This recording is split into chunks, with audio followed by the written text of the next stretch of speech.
Mais vous savez, il ne faut pas parler théoriquement des films. Il faut les faire, il faut les montrer, c'est tout. À mesure que les femmes se familiarisent avec la technique et la possèdent naturellement, on change aussi le cinéma. Moi, j'aime bien dire aux acteurs que j'entends le bruit de leurs pensées, comme si c'était des cric-crac de mécanique. Oui, je crois que de toute façon, il est difficile à notre époque de ne pas être influencé par le cinéma. Bonjour à tous et bienvenue dans 3 films, une émission Cinésphère. Bonjour Benjamin et bonjour Guillaume. Bonjour les amis, les comment copains. allez-vous? Ça va très Ça va. très bien. De plus en plus naturel. Ouais, c'est ça. Ah oui, ça va Guillaume. Et toi, comment vas-tu? Alors quoi de beau, ça fait longtemps. Donc aujourd'hui nous sommes sur mon thème, on est revenu sur mon thème avec un thème qui était un thème très niche parce qu'il y a très très très peu de films. Tu les aimes bien, j'ai l'impression. C'est les niches, oui. Enfin, c'est pas les thèmes niches. Bon chien, bon chien. Mais non, oui, oui, c'est vrai. Mais là, c'est vrai qu'il y avait juste très peu de films dans ce thème-là, qui était le thème donc de films qui mélangent live action et dessin animé. Mais avant tout, est-ce que vous avez vu des trucs, vous, ces derniers temps? Et on va commencer cette fois-ci par Guillaume. Bah pas spécialement. Ah si, 8 films. Encore une fois, je vais essayer de faire vite. Là, c'était vraiment des films que j'ai regardés un peu pour ma culture, que j'avais pas forcément envie de voir, à part un ou deux, je pense. Enfin, surtout... Enfin oui, bon, bref. Un ou deux, je pense. J'ai regardé Pee-wee Big Adventure, qui est donc le tout premier film de Tim Burton, sorti en 1985, parce que j'ai vu... beaucoup de films de Tim Burton. Bah, j'ai vu que tu l'avais noté 2 sur 10 sur Sens Critique, déteste ce Mickaël. film, je le hais. Et je comprends, mais moi, ça m'a moins gêné que ça, que toi, je veux dire. Honnêtement, j'ai un peu existé devant ce film. On va reprendre voilà, cette fameuse expression de Jérémy qui, je trouve, est parfaite. J'ai existé devant ce film. Je l'ai regardé. J'ai pas passé un excellent moment, j'ai pas passé un moment détestable non plus. C'est sûr qu'on est plus proche du 9 que du 11, on va dire, mais je lui ai mis 5 sur 10 en gros, enfin 10 sur 20. Peut-être un petit 9,5, un truc comme ça, mais en fait, c'est un choix tellement bizarre, ce personnage de Pee-wee, qui est... Bah en fait, c'est lui qui te pète le crâne pendant tout le film, quoi.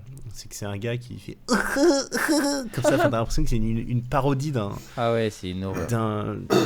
Je sais pas, ça me fait penser au sketch des inconnus, Tic et Tac, là. Je sais pas si vous vous souvenez, si vous ça vous dit... C'était un truc où il jouait genre... Il y en avait un qui jouait Chantal Goya, et je crois que c'était Pascal Légitimus qui jouait genre Chantal Goya, et puis il y avait 2 personnages derrière... Tic, tu as fait tomber ton chapeau, des trucs comme ça. Et vraiment, ça me faisait... Enfin, je regardais Pee-wee Big Adventure et je disais, ah putain, mais c'est ça, quoi. Mais c'est ça, c'est des enfants, mais dans des corps d'adultes, quoi. Mais tout le monde, c'est genre, il est beau ton vélo, ouais, tu m'as volé mon vélo, un beau vélo. Enfin voilà, et c'est... Un bon vélo, mes souliers, maintenant bon vélo. Le même l'antagoniste, il est insupportable au possible, et c'est fatigant. Moi, ce film, il m'épuise. Bah, le gros... Ah oui, c'était le gosse riche, de riche, là, le gros... ouais. Oh là là, oui, oh mon Dieu, au secours. Il est horrible, quoi, Et moi, les clowns, j'aime pas ça. Je n'aime pas l'humour slapstick, l'humour de clown. Et ça peut arriver qu'il y ait du slapstick qui me fasse rire. Hein. Mais là, on est totalement dans le genre de truc que je supporte pas, quoi. Je comprends tout à fait. Et Ma scène préférée, ça reste suis celle de la d'accord avec camionneuse. toi. Voilà.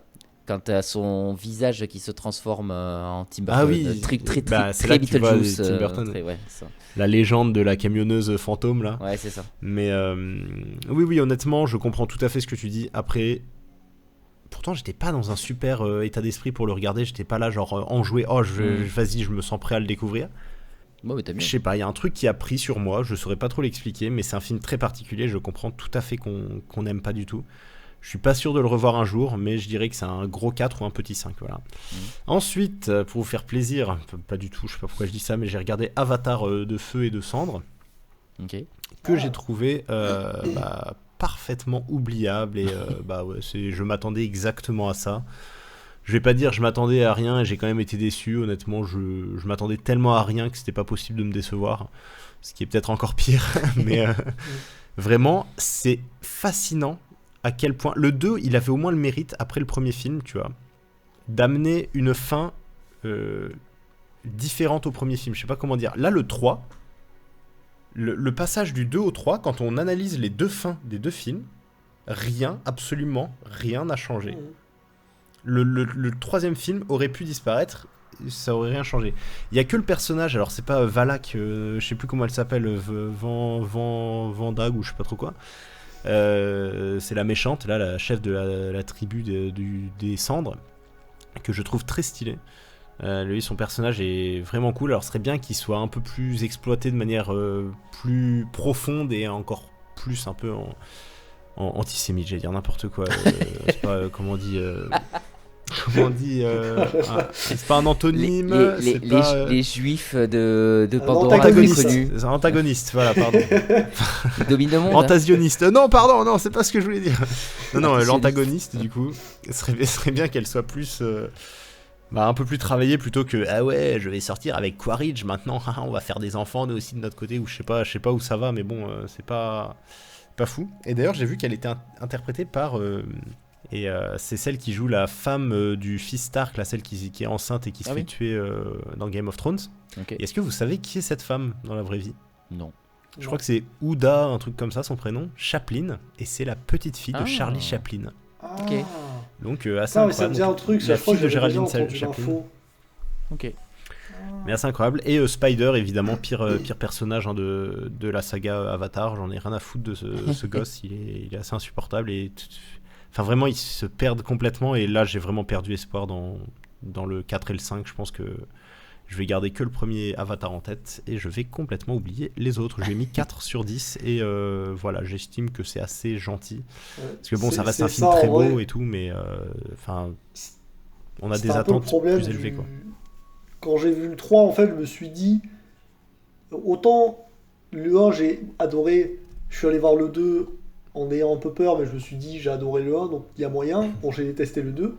Et en fait, le 3, je me suis dit, ce sera vraiment quitte ou double, parce que soit il est comme le 1, et du coup, il est génial, soit il est comme le 2, et c'est de la grosse merde. Et du coup, il était comme le 2. Et du coup, le fait que ce soit le 3 et que ce soit... c'est pas qu'il est pire que le 2, mais c'est qu'il vienne après le 2, et du coup, ça m'a énervé. Et en fait, j'ai sous-noté le film de manière pas très intelligente, parce que du coup, c'est pas le film que j'ai noté, c'est le fait que ce soit un troisième film, quoi, au bout d'un moment. Oui, mais c'est normal aussi. Je pense que ça doit rentrer dans la note, ça, tu vois. C'est comme quand, je sais pas, tu regardes les Jeux Olympiques, tu t'attends à ce que ce soit pas ton oncle obèse qui fasse du saut à la perche, tu vois.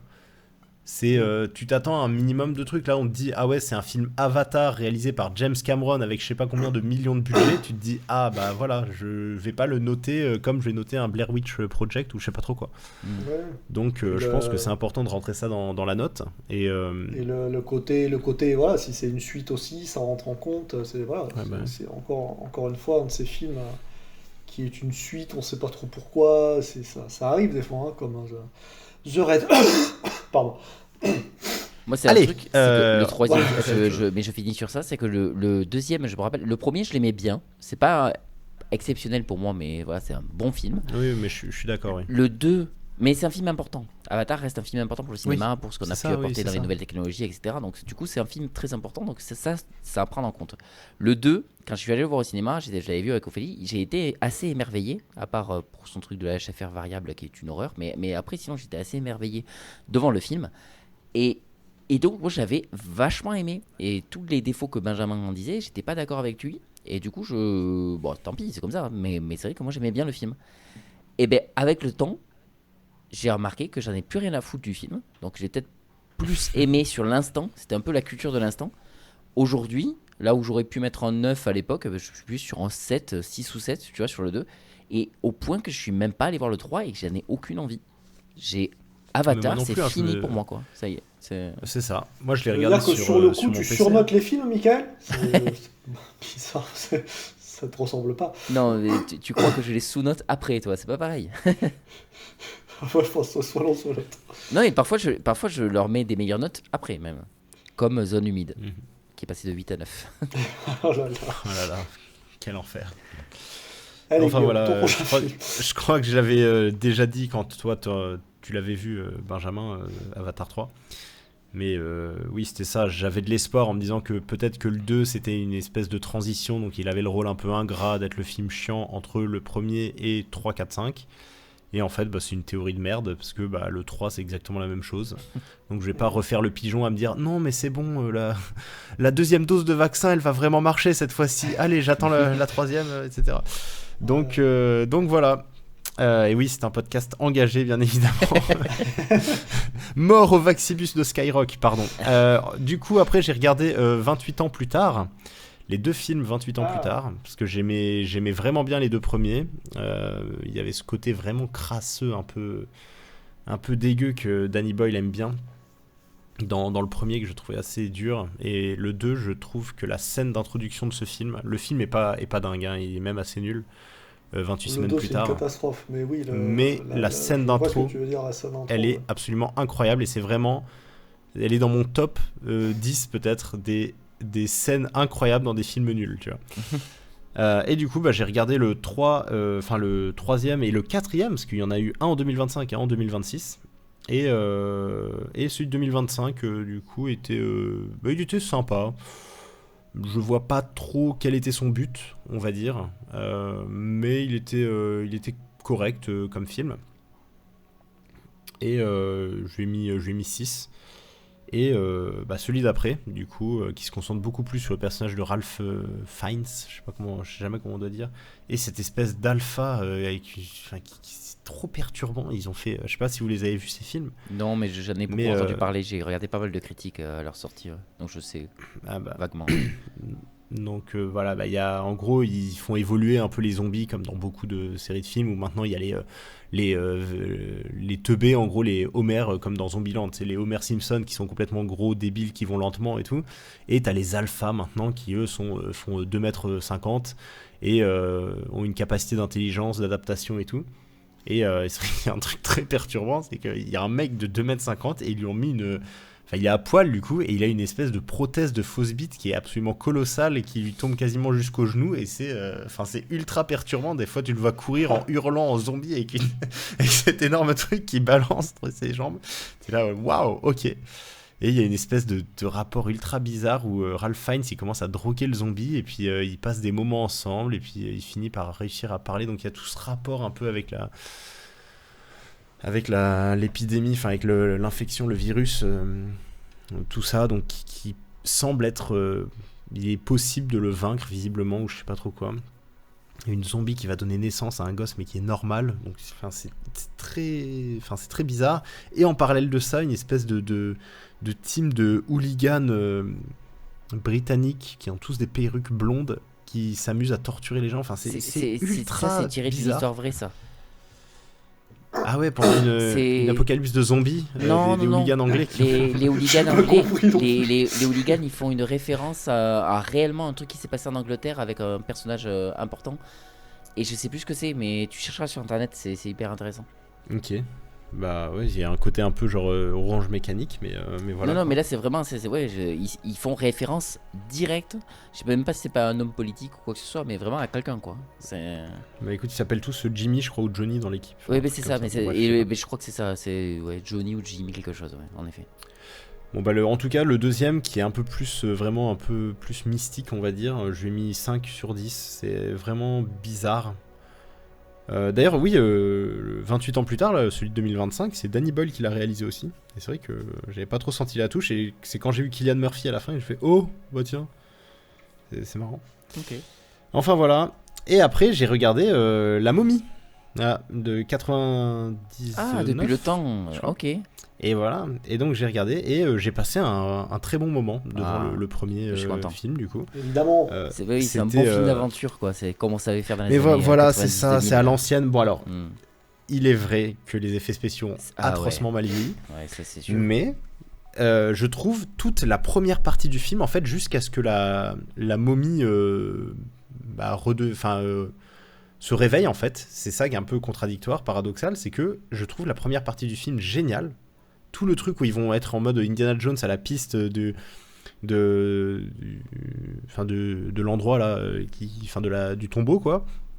Ils vont trouver la momie, ils vont commencer à comprendre un peu ce qui se passe avec les malédictions, tout ça. Et il y a la deuxième partie du film, quand la momie, donc Imhotep, commence à reprendre des forces et à voler la vie des gens et tout, pour lui se redonner sa peau, tout ça. J'ai trouvé que le film perdait un peu en rythme à ce moment-là et que ça devenait un peu osef, un peu plus quoi.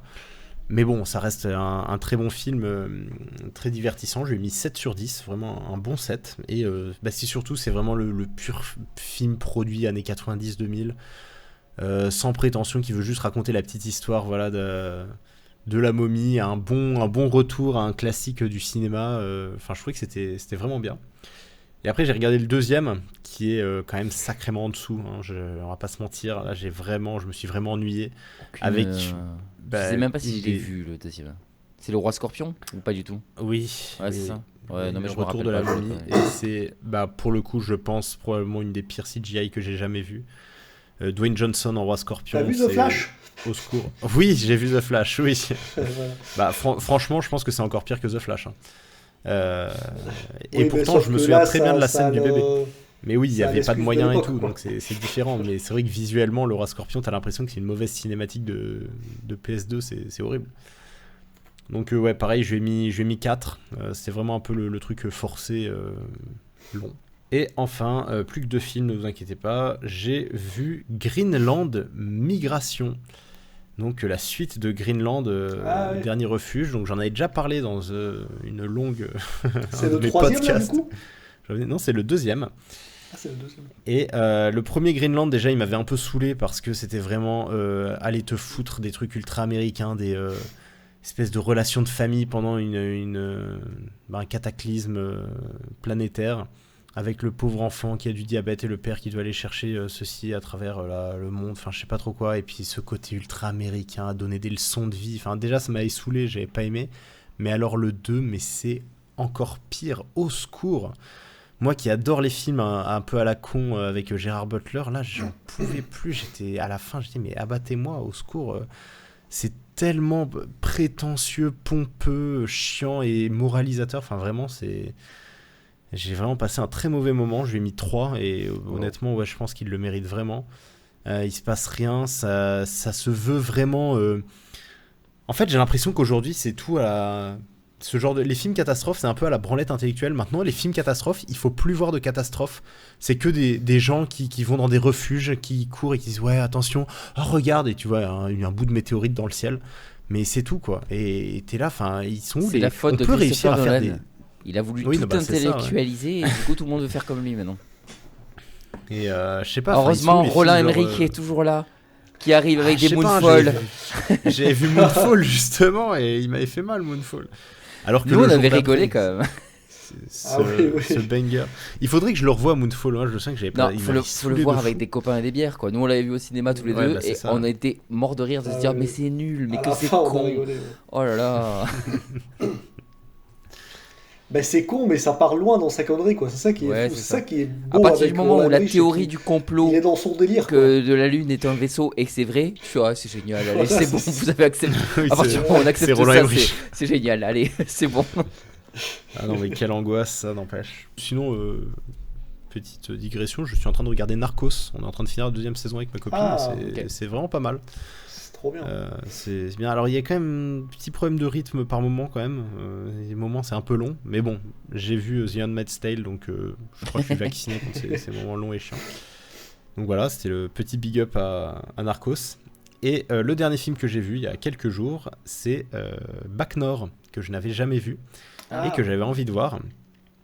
Et qui est bien, hein, qui est merci. vraiment bien, mais du coup, voilà, ok. ça...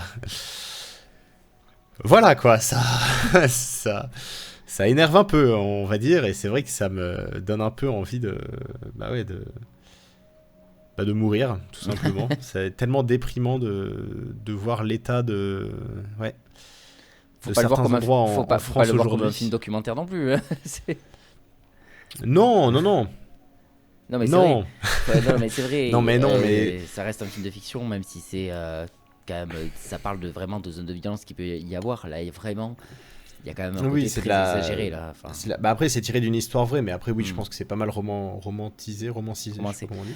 il y a plein de gens. Romancé, Moi, oui. ce que j'aime avec C'était ce pour voir film, si tu savais. Hein. Je le c'est qu'il y a savais. plein de Ouais. gens de cinéphiles de gauche qui disent c'est mon film de droite préféré parce que c'est un film qui il y a beau avoir ce côté un petit peu pauvre police et méchant gars de la cité, mais le côté c'est qu'il est hyper bien fait comme film et il est super bien et ça les gens ça les énerve mais ils sont obligés de le dire en fait, c'est un bon film et du coup c'est rigolo, j'aime bien entendre les cinéphiles Ouais, c'est vrai qu'en regardant le film, voilà, et puis, enfin, je sais qu'il y avait, je faisais un truc souvent avant, c'est quand je jouais à des jeux qui me prenaient du temps, genre Assassin's Creed, au bout d'un moment ça devenait répétitif, parce que j'aime les finir à 100%, et je regardais beaucoup de documentaires, et c'est vrai qu'au bout d'un moment, les documentaires, ça tourne très vite autour de trucs comme ça, où c'est complément d'enquête, et puis tu vois des flics arriver dans des milieux comme ça, et c'est vrai que, bon, alors oui, c'est vrai que c'est très extrême là dans Bac Nord, mais en même temps, voilà,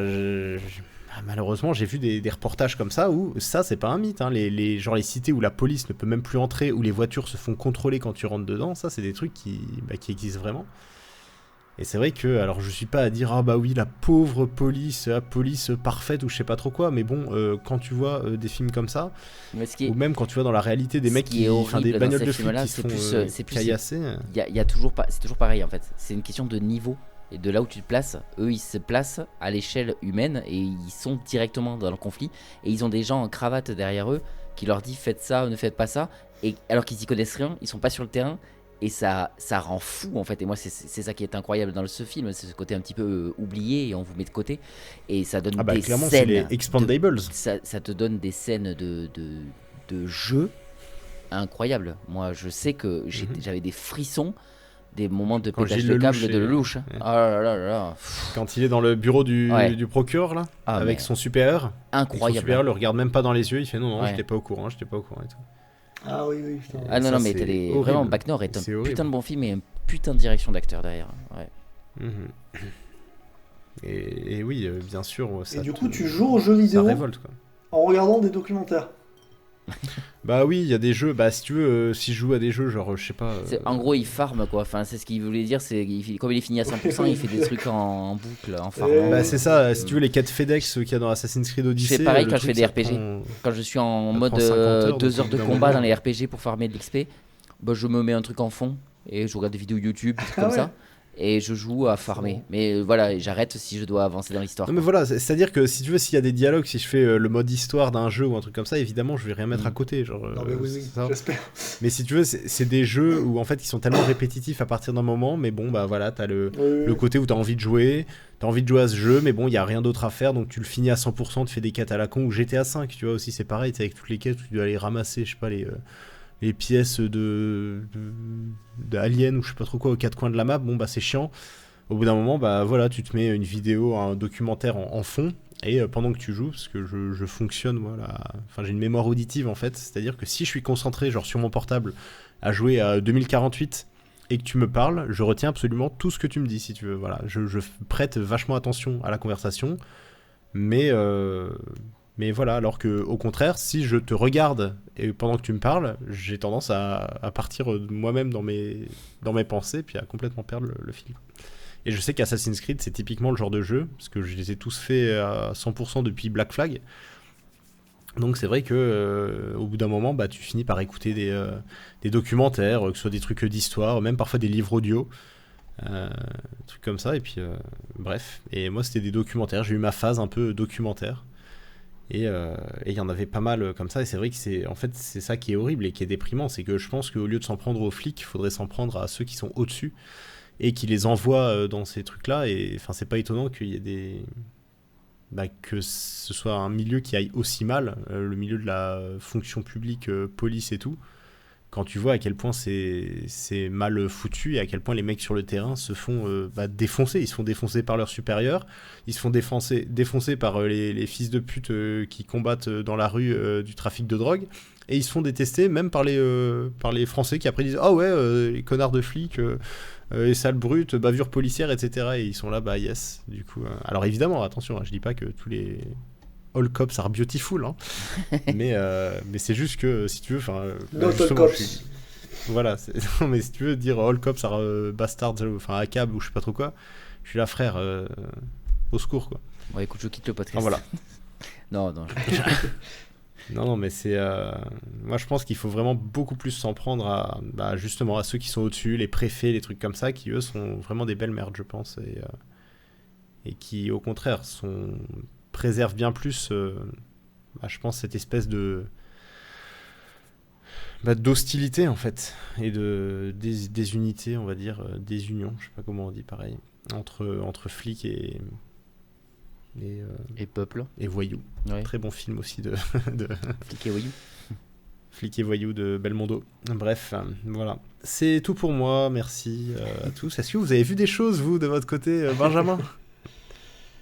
Oui, alors moi ce qui est bien c'est que entre les films dont j'ai parlé à le dernier podcast mais que j'ai oublié et que je sais plus parce que ça fait 2 semaines, donc je me mélange, donc soit j'oublie, soit je ressors des films que j'ai déjà cités, donc on verra bien.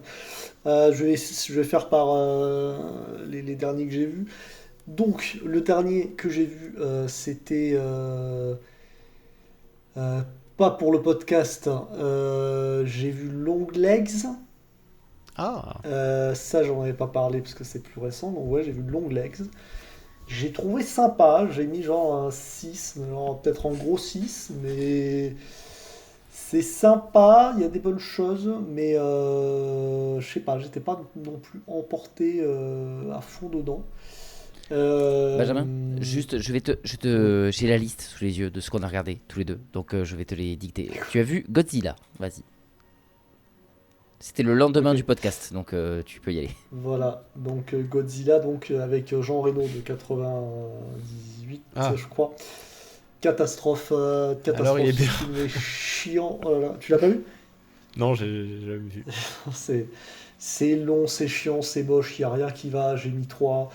Donc voilà, c'est puis non, vraiment, enfin, je sais que quand j'ai fait la critique à Mick, je me suis attardé sur le côté c'est moche, mais c'est vrai que c'est très très moche, quoi. C'est pas juste un peu moche, mais non, c'est... Enfin, encore une fois, pour refaire la vanne de notre cher Karim Debache, c'est 98, il y a quelques années avant, il y avait Jurassic Park. C'est 5 ans après Jurassic Park. Voilà, c'est ça. Il n'y a pas ce truc de ouais, mais c'est l'époque. Non, à l'époque, tu pouvais faire un truc entre Godzilla et Jurassic Park. Je demande pas d'avoir que des chefs-d'œuvre comme Jurassic Park. Mais c'était un an avant la momie aussi. Donc attention, c'est à prendre en compte. Bon voilà, c'est très très moche Godzilla. Et c'est chiant surtout parce que ça fait 2h15, je crois, un truc comme ça. Et c'est long, c'est chiant, il se passe rien. Enfin, c'est vraiment... c'est inintéressant au possible. C'est un très très mauvais film. Je comprends pourquoi les gens en disent du mal, parce que ils ont raison, je pense. Voilà. Ce qu'ils méritent, ils méritent qu'on en dise du mal. Voilà, mais du coup, pour la petite parenthèse, j'ai vu qu'ils avaient mis Godzilla Minus One sur Netflix, et justement, je voulais faire le comparatif, de voir celui-là, le vieux moche, et le dernier, donc. Et on s'est mis devant avec ma copine en rentrant du resto l'autre soir. Et on a eu la mauvaise idée de le mettre après un resto où on avait bien mangé, où on était en pleine digestion. On a tenu 10 minutes devant le film et après on a dit on va oui, voilà. Donc j'ai vu les 10 premières minutes de Minus One. Et pendant ces 10 premières minutes, sachez qu'on voit déjà Godzilla. Voilà, il arrive très vite. Et il est mieux fait que celui de Emmerich. Vaut mieux, parce qu'il est quand même sorti 15 ans plus tard. 30 ans après, quoi.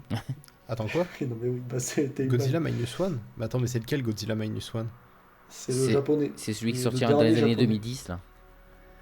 Ah, ok, d'accord, ok, pas du tout. 2010, ouais, fin 2010, genre 2010. Genre... Oui, parce que non, mais je confonds. C'est pas 2020, moi, je pense à je pense à Shin Godzilla qui est sorti avant Minus One. Ah oui, c'est ça. Et oui. Minus One est la suite de Shin Godzilla, je crois. Mais ouais, ok. Ah, ça je savais pas, tu vois. Je sais pas si c'est la suite ou si juste qu'il est sorti après et que c'est les mêmes studios derrière et tout, Ouais. quoi. Mais voilà, en gros. Ok. Tu as vu Donc, aussi ça, la corde au The cou. Drama, c'est ça ? La corde au cou. Ah, la corde au cou, c'est vrai. La corde au cou, qui est un film... en fait, j'ai vu autant de films que Guillaume, je me fous de sa gueule, mais... Non, La corde au cou, qui est donc le dernier film de Gus Van Sant, qui est avec Billy de Stranger Things. Je sais plus son nom, mais voilà. Je sais même pas qui c'est Billy dans Stranger Things, j'ai oublié. C'est le frère de Maxine. Ah, bah oui. Mais Maintenant c'est que le tu méchant, le frère rebelle là, qui a un mulet. Dacre Montgomery, là, ou je sais pas trop quoi, le pseudo beau gosse. Ouais, Montgomery, c'est ça. Ok, ouais. C'est ça. Ok, je vois. Et donc c'est avec lui et Alexander Skarsgård. Et c'est bien, pareil, c'est bien. Je crois que j'ai mis 7. C'est ça, 7. Ça, 7. Merci, Michael. Donc oui, c'est bien.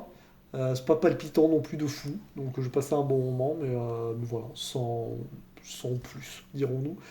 Et Après, j'ai vu The Drama. ouais, c'est ça, t'as bien fait de le dire parce que comme si c'était dans une autre conversation, je l'aurais oublié. Mais oui, en effet, il y avait The Drama. The Drama, ouais. Alors, Voilà. tu te ranges de Ça, quel côté, Benjamin? Ah ouais, putain, Michael, tu l'as moi vu aussi. Ah bah, Michael, moi, où tu clairement, joues le moi, j'ai Benjamin mis, classique et tu... Non, là j'ai mis 8 au film. Ouais. D'accord. Bon, bah, je quitte le Bon, podcast. Bon 8. Non, ouais, alors moi, sachant que, alors je sais pas toi Guillaume, mais j'y suis allé vraiment sans ne savoir rien du film. Ah, mais Moi, je j'y savais suis rien allé- non plus, non, j'avais j'ai aucune idée vu- de ce que c'était. Et Voilà, c'est moi, je peut-être suis que je allé voir m'attendais le film. vraiment à un film qui allait me plaire. Mais Ah, ouais, c'est juste... Bah ça, moi j'étais même au niveau de mes attentes, j'étais mitigé parce que j'en avais pas trop. Parce que il y a Mick qui en a dit du bien, toi t'en as dit du moins bien. On a une autre amie qui a autant aimé que Mick. Bon voilà, je me Mais disais. en fait, soit je c'est suis l'un, soit l'anomalie, en fait. Tu peux le dire. Bah non, mais après, moi je suis vraiment rentré dedans à partir du moment où, justement, ne sachant rien du film, sachant que les seules infos que j'avais du film, c'est les deux têtes d'affiche, le titre et l'affiche, hein, c'est tout. Et, Ouais, pareil. et du coup, j'avais un peu peur de ce côté comédie romantique, romance un peu cliché avec Robert Pattinson et Zendaya. Et je me disais, j'espère qu'il va y avoir un petit truc qui va faire que ça va changer ou que ce soit, voilà, même sans forcément rien révolutionner, il y a quand même des films qui, même en étant clichés, qui peuvent sortir un peu du lot. Et là, au début, j'étais en mode, en fait, ça va me faire chier parce que c'est ce dont j'avais peur que c'est. Ouais, vous avez compris. Oui, bah oui, Et, évidemment. et du coup, j'avais peur que ce soit un truc cliché et tout. Et au début du film, c'est pour ça que c'est bien foutu, c'est ça te montre un peu ça. Et très vite, je me suis dit, ben, ça a l'air chiant en fait. Et je sais que j'ai eu un point de bascule au moment de la révélation du film, où ça part dans un autre film beaucoup plus sombre et tout. Et sauf que toute cette scène-là, avant, qui est la chute de Zendaya qui avoue son truc et tout, j'étais en mode, mais elle est chiante cette scène, elle est interminable. Là, pareil, pareil, je trouvais qu'elle était très cliché dans le truc, les deux couples qui parlent et qui se disent, ouais, vas-y, tiens, raconte ce que t'as fait de pire et tout. Ah putain, non, arrête. Puis non, surtout mais si, l'histoire vas-y. de la meuf, l'histoire de sa pote. Ouais, j'ai enfermé un enfant handicapé toute une nuit dans une caravane dans les bois. T'es là, mais Ouais, wesh. c'est ça, bon, et sa pote que j'ai voulu, brûler vive pendant tout le film. Je trouve cette Voilà. actrice très bonne, hein, parce qu'elle est absolument insupportable et j'ai Voilà, constamment envie de la gifler à chaque plan du film. c'est ça. Mais voilà, elle est quand même bien parce que c'est son rôle qui est comme ça, quoi. Et donc voilà, moi je suis, à partir de ce moment-là, j'étais vraiment à fond dedans et donc voilà, très bonne surprise. Et j'aime bien cette sensation-là quand tu vas voir des films, tu sais rien du tout. Tu commences, tu t'attends à un truc, tu dis bof, et après il y a un switch et tu fais waouh. Ouais, ça, je C'est vois la ce que folie. tu veux dire. Donc voilà. Ensuite, Mickaël, j'ai vu quoi? Ensuite, tu as vu Juste une illusion. Ouais, voilà, ça c'est bien. Ah, j'ai une grosse session cinéma, dis donc. Juste une illusion, pareil, j'ai mis un 8. J'ai beaucoup aimé ce film qui est plein de good vibes, feel good, vraiment, il y a une famille très mignonne, l'histoire est cool, voilà, c'est mignon, c'est le mot que j'emploierais pour ce film. C'est un film mignon qui fait plaisir. Et encore une fois, il n'y a pas de cliché d'une famille dysfonctionnelle ou quoi. Non, il il y a une famille avec des parents qui s'engueulent des fois, il y a les deux frères, ils s'engueulent des fois, mais il y a beaucoup d'amour, tout ça, donc c'est quand même très choupi, très beau, et puis j'ai quand même pas mal rigolé en soi. Et très bonne bande son, parce qu'il y a une compile années 80 que j'apprécie beaucoup, vu que c'est une époque que j'apprécie beaucoup de base. Donc voilà, très bonne. Alors c'était moins une surprise parce que je savais à peu près ce que j'allais voir, mais voilà, j'étais quand même mitigé. J'avais peur de passer un peu à côté ou quoi, mais ce ne fut pas le cas. Après, j'ai vu la vie très privée de Monsieur Sim. C'est ça. C'est le dernier qui Mais reste. dis donc, ouais, t'en as vu énormément, ouais. Ouais, Eh j'en ai ben, vu ça pas y est, mal. il est au chômage. Hein. Le chômage, hein, le Bah oui. chômage. Ah ouais, mon gars. Donc ouais, la vie très privée de Monsieur Sim, pareil, très bien, j'ai mis 7. Et c'est un film drôle au début, mais pareil, c'est une comédie dramatique, donc les moments où tu rigoles au début, c'est parce que tu rigoles de trucs très tristes, mais c'est mis en scène de manière à ce que ce soit drôle, mais tu rigoles de la solitude du mec et tout. Et après, plus ça va, et plus ça prend une tournure un peu plus sombre. Mais quand même bien foutu. Bon, là, vraiment, quand on parle de films qui sont portés par des acteurs, bon, bah là, t'as clairement Bakri sur 99%, et encore, je crois qu'il y a. Il y a un moment un peu flashback où du coup bah, tu vois pas Jean-Pierre Bacri, mais ouais, on va te dire clairement 99% des plans du film c'est Bacri quoi. Donc voilà, bah, vu qu'il est très très bon acteur, bah, tu ne te lasses pas de le voir à l'écran et c'est vraiment le film qui se concentre à fond sur lui et il s'en sort très très bien. Donc bon, pareil, j'allais dire bonne surprise, mais pas vraiment parce que là pour le coup j'en avais entendu du bien de celui-là. Voilà, j'avais déjà des attentes et j'ai pas été déçu. Voilà, et sinon, c'est bon pour les films, là, Michael? Oui. Mais non, du coup, sinon, j'ai fini les dernières saisons de Love, Death and Robots et j'ai fini hier soir la dernière saison de Black Mirror aussi. Voilà, Ah. très, très, très, très bien. Et c'est tout. Voilà. Et je lis aussi. La Patience du Diable de Maxime Chatham. J'ai passé la moitié et c'est très très très bien aussi. Pour ce Maxime Chatham, j'aime beaucoup et c'est. Ah ouais, c'est moi dans la lignée. j'ai fini L'étranger là il y a quelques jours d'Albert Camus et c'était bien aussi. Voilà. Ah putain, faudrait que je le lise celui-là. Faudrait Ouais, que je lise Camus en général parce que le peu que j'ai feuilleté ou que j'ai vu quelques phrases quoi que ce soit, j'adore son écriture. Il faut vraiment que j'essaie. Bah, en fait c'est ça qui est trop bien, c'est que c'est des livres qui sont assez courts, ultra concis, hein, je pense que c'est la némésis de Jules Verne ou de Flaubert. Et c'est-à-dire qu'il s'attarde pas et ça a un côté super efficace et je sais pas comment il fait mais il arrive à retranscrire une espèce d'émotion dans la façon dont il raconte enfin, je sais pas, ses interactions, ses journées, décrire le sentiment. En fait il va dire le soleil était bleu, la mer calme, je me suis couché sur le dos, j'ai pris de l'écume dans ma bouche et l'eau tiède me frappait le visage et je sais pas, tu sais, c'est des trucs tout con comme ça et tu te dis mais enfin t'as l'impression d'y être et je sais pas, ça transmet une émotion, enfin c'est très très fort je trouve.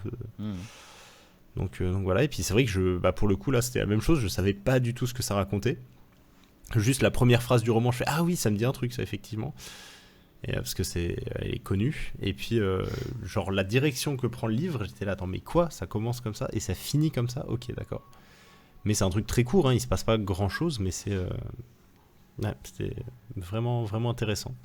Okay. Et j'essaye de lire un peu plus, genre je sais pas, au moins un grand livre de chaque auteur, mais bon la période romantique réaliste et tout ça me fait très peur quoi, genre tous les Zola, Flaubert, Balzac, tout ça c'est. Mon ex-femme qui est prof de français, c'est la période qu'elle aime le moins, ouais. Elle a vraiment du mal à rentrer dans cette période-là.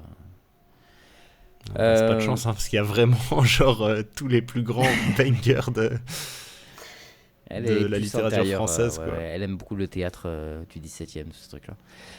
Oui, effectivement, oui. Mais non, sinon, moi de mon côté, je commence par la lecture, mais parce que c'est vrai que ça fait longtemps que je ne lis plus. Ça va faire plus de 8 mois que j'ai pas retenu un bouquin. Pendant une période, je lisais énormément. J'avais eu une grosse période de lecture et tout. Et là, c'est vrai que je l'ai perdu cette période-là. Il faut vraiment que je m'y remette.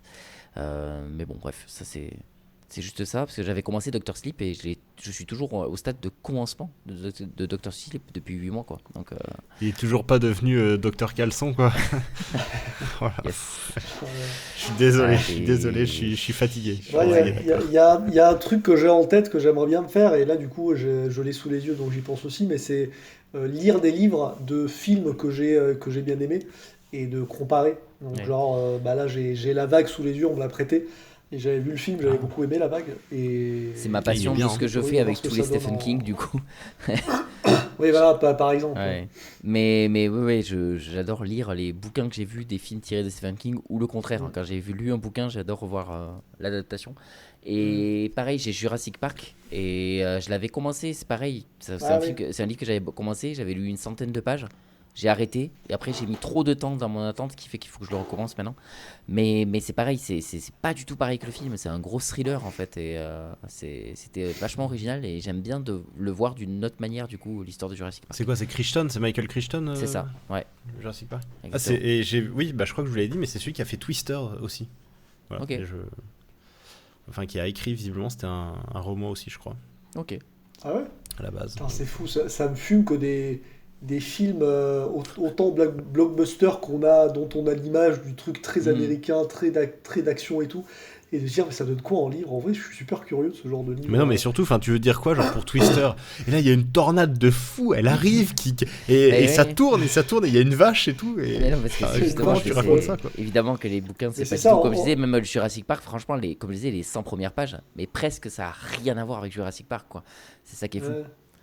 Mais là, moi, c'est ce que je suis en train de me dire aussi avec Maxime Chatham, qui arrive à me dégoûter plus que devant certains films d'horreur, quoi. Et c'est tellement, enfin, il décrit des trucs tellement affreux que tu regardes et t'as l'image, quoi. Et c'est fort. Je lisais pas trop ça avant lui, mais il est tellement bon là-dedans. Vraiment, il arrive à te donner des images horrifiques, mais juste avec des mots, ça me fume, quoi. Enfin, c'est Ouais, vraiment c'est- des trucs, des scènes ignobles, quoi. Je me souviens, et genre, ça, j'ai déjà ressenti ça avec les chairs de poule à l'époque, quand j'étais petit. Il y en avait un, c'était Leçon de piano et piège mortel, un truc comme ça, je crois, le titre. Et ça m'avait fait vraiment bader quand j'étais petit, parce que je me souviens, les autres, ils faisaient pas spécialement peur, mais lui, je me souviens, il y avait une ambiance vraiment badante, avec un prof, je crois, de piano flippant dans une école, et ça avait bien marché. Sinon, il a fait le screenplay, visiblement, mais pas un livre Michael Crichton pour Twister. Ah, ok. Je crois pas Ok. que ce soit un livre. Pardon. Tu voulais dire quoi, Michael? Rien, je voulais enchaîner avec mes films. On est parti dans Ah, un book club de lecture. Donc, Oui, non, moi j'ai vu avec mes enfants Dofus. Alors, moi je l'ai revu, mais je voulais leur montrer tiré du jeu Dofus du coup, Dofus, qui est cool. C'est un bon film d'animation, donc c'est Ankama qui le fait comme pour Motafakaz. C'est même donc il y a vraiment le même style de dessin et tout. Ce côté un petit peu manga, mais mélangé un peu à du Disney. Et clairement, là au niveau de l'ambiance, c'est ça. J'avais vraiment l'impression de voir un Disney mélangé à du manga, quoi. Les attaques et tout, tu vois, il y en a qui limite, il y a des trucs de téléportation là, des BZ. Quand ils se lancent des pouvoirs, c'est vraiment des genres de laser, enfin de trucs de lumière, de boules de lumière qui sortent de la main comme ça, qui font vraiment en mitraille et tout. Ça fait très très DBZ. Donc les scènes de combat sont super stylées. Il y a une ambiance un petit peu folklorique, un peu à la japonaise et tout, mais en même temps, c'est genre avec un gros chat en armure qui fait du kung-fu et des trucs comme ça, tu vois. Mais en même temps, il y a c'est un film français et le côté dessin me rappelle un peu le côté Disney pour ce côté très coloré, mignon, etc. Donc, je trouve que ce mélange donne parfaitement et ça donne super bien dans cet univers qui me plaît, à la différence de Mutafukaz où j'ai moins accroché à l'univers et à l'histoire. Donc, j'ai mis un 7 sur 10. C'était cool, j'ai passé un bon moment devant. Ensuite, j'ai vu Que ma volonté soit faite, où j'ai beaucoup pensé à Guillaume pendant tout le long parce que c'est clairement pas un film pour Guillaume. non, ça me dit un truc, ce titre, Que ma volonté soit faite. Il est sorti là il y a un an, un truc comme ça. Ah bah non, alors, donc c'est l'histoire donc d'une polonaise. C'est une famille polonaise en France et on est dans les bas-fonds, tu sais, vraiment la campagne pure où c'est vraiment le cliché des gros cassos et des bouseux qui font rien de leur vie et que voilà, tu comprends pourquoi je pensais à toi. Et Yes. elle, Ok, ça fait plaisir. elle est Super.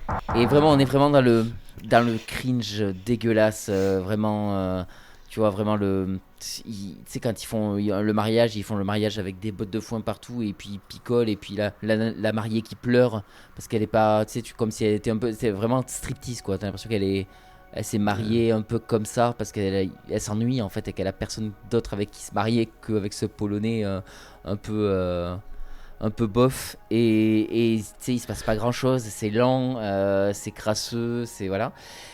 Et le truc, Pourquoi t'as pensé à moi par pitié? Pourquoi tu dis ça? parce que je me suis dit, tu serais tombé devant ce film, tu l'aurais détesté. Je pense que tu aurais haï le film. Ah en fait. oui. Voilà, je pense que Oui. on est dans tout C'est ce que pas- tu détestes dans ce. Enfin, à mon avis. Oui, je fais tu confiance à ton détesterais instinct, entièrement oui. ce film. Et le truc, c'est que donc on suit aussi, surtout, c'est l'histoire de base, c'est donc la fille de la fratrie de Polonais là, qui serait potentiellement, d'après ce qu'on comprend, possédée par le diable, elle tient ça de sa mère. On le dit dès le début, c'est les 2 premières minutes du film, on nous explique ça.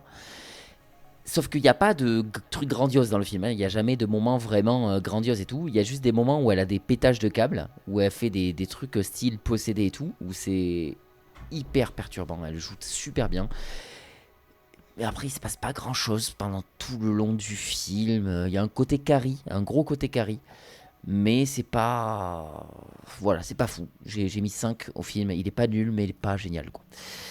Et après, dernier film que j'ai regardé, c'est juste tout à l'heure, genre 1 heure avant le podcast, c'était Junkhead, film d'animation japonais en stop motion. oui.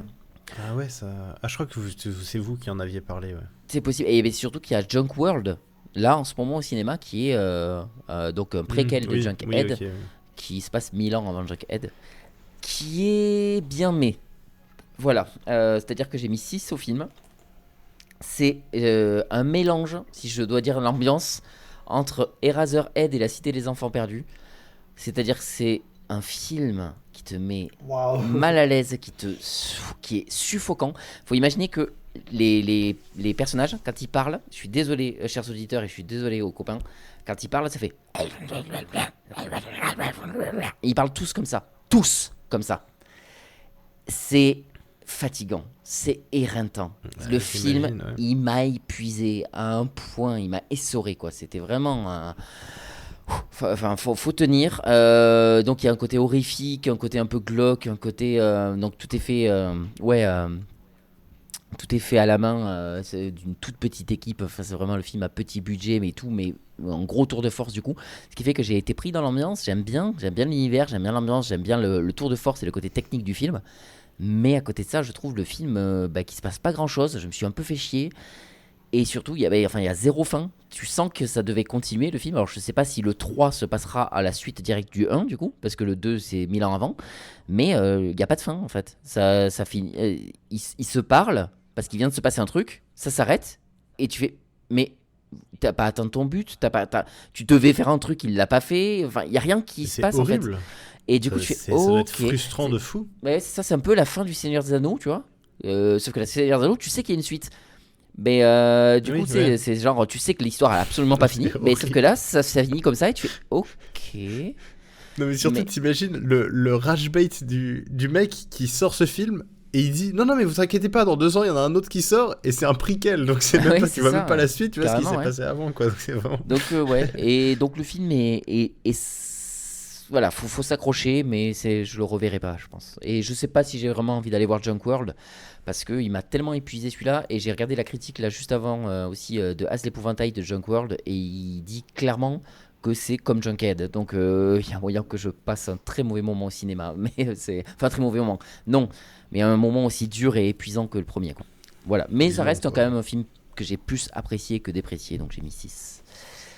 Voilà, on D'accord, va ok. maintenant rentrer dans le vif du sujet. Donc j'ai choisi les... Oui, Juste une dernière chose, je viens de voir qu'effectivement, en fait, Twister apparemment est quand même un livre. Voilà, donc je reviens Ok. sur. Voilà. Ok.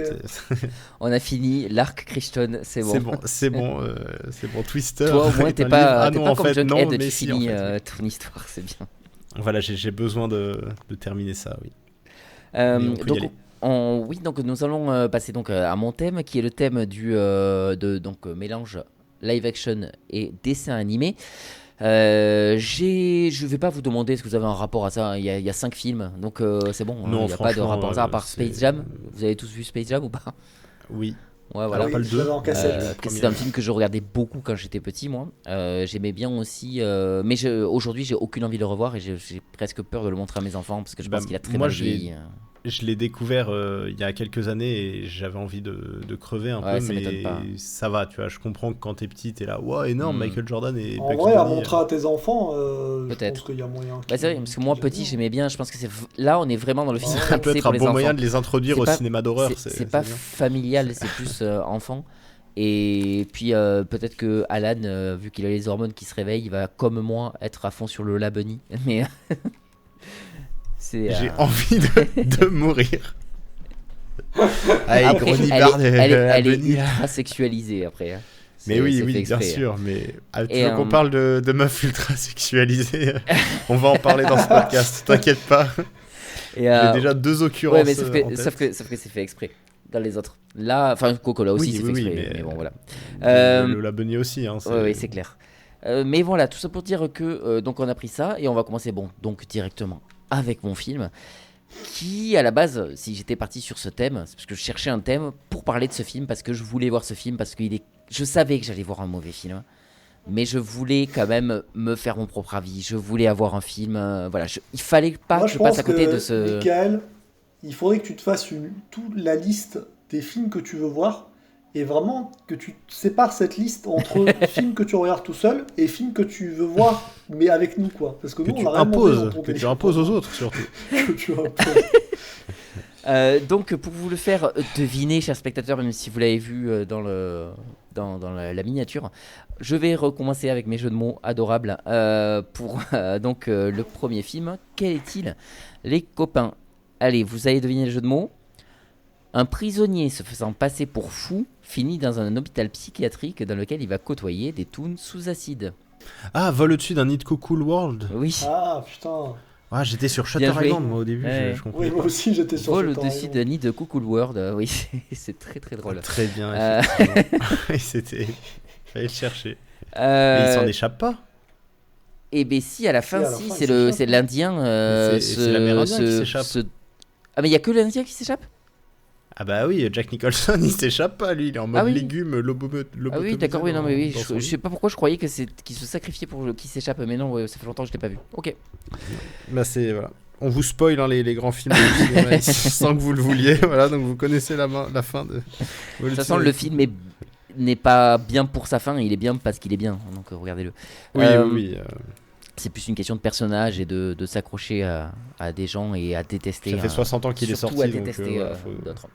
50 Voilà, ans. donc j'ai choisi, vous avez bien compris, Cool World, cette anomalie du cinéma et qui a voulu surfer sur la vibe d'un film dont on va parler, le troisième film dont on parlera dans le podcast du coup, qui est le plus connu, hein, bien sûr, dans les...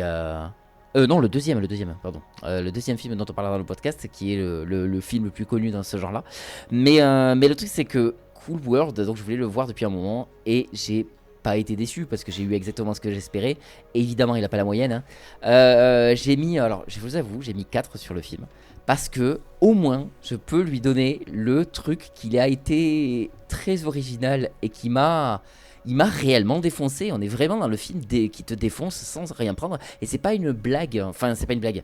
C'est pas le truc de dis donc, je suis défoncé après ce film. T'es réellement. Comment tu peux pas être défoncé devant ce film? Tout ce qui se passe n'a tellement aucun sens. Et puis, moi, vraiment, Brad Pitt.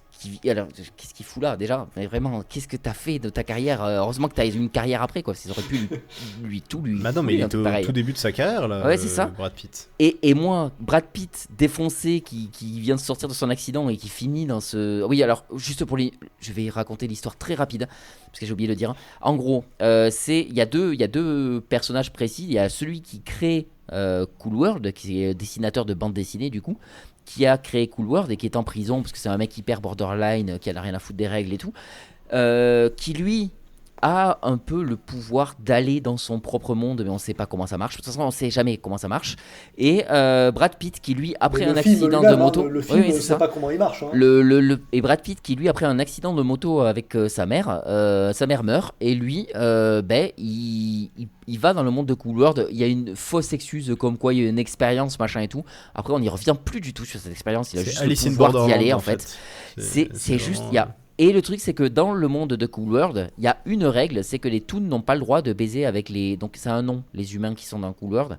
J'ai perdu leur nom. Les oui, Noïdes. les moldus. Les Noïdes. Non, ouais. Les Noïdes. Ouais, donc, et donc ils n'ont pas le droit de coucher ensemble.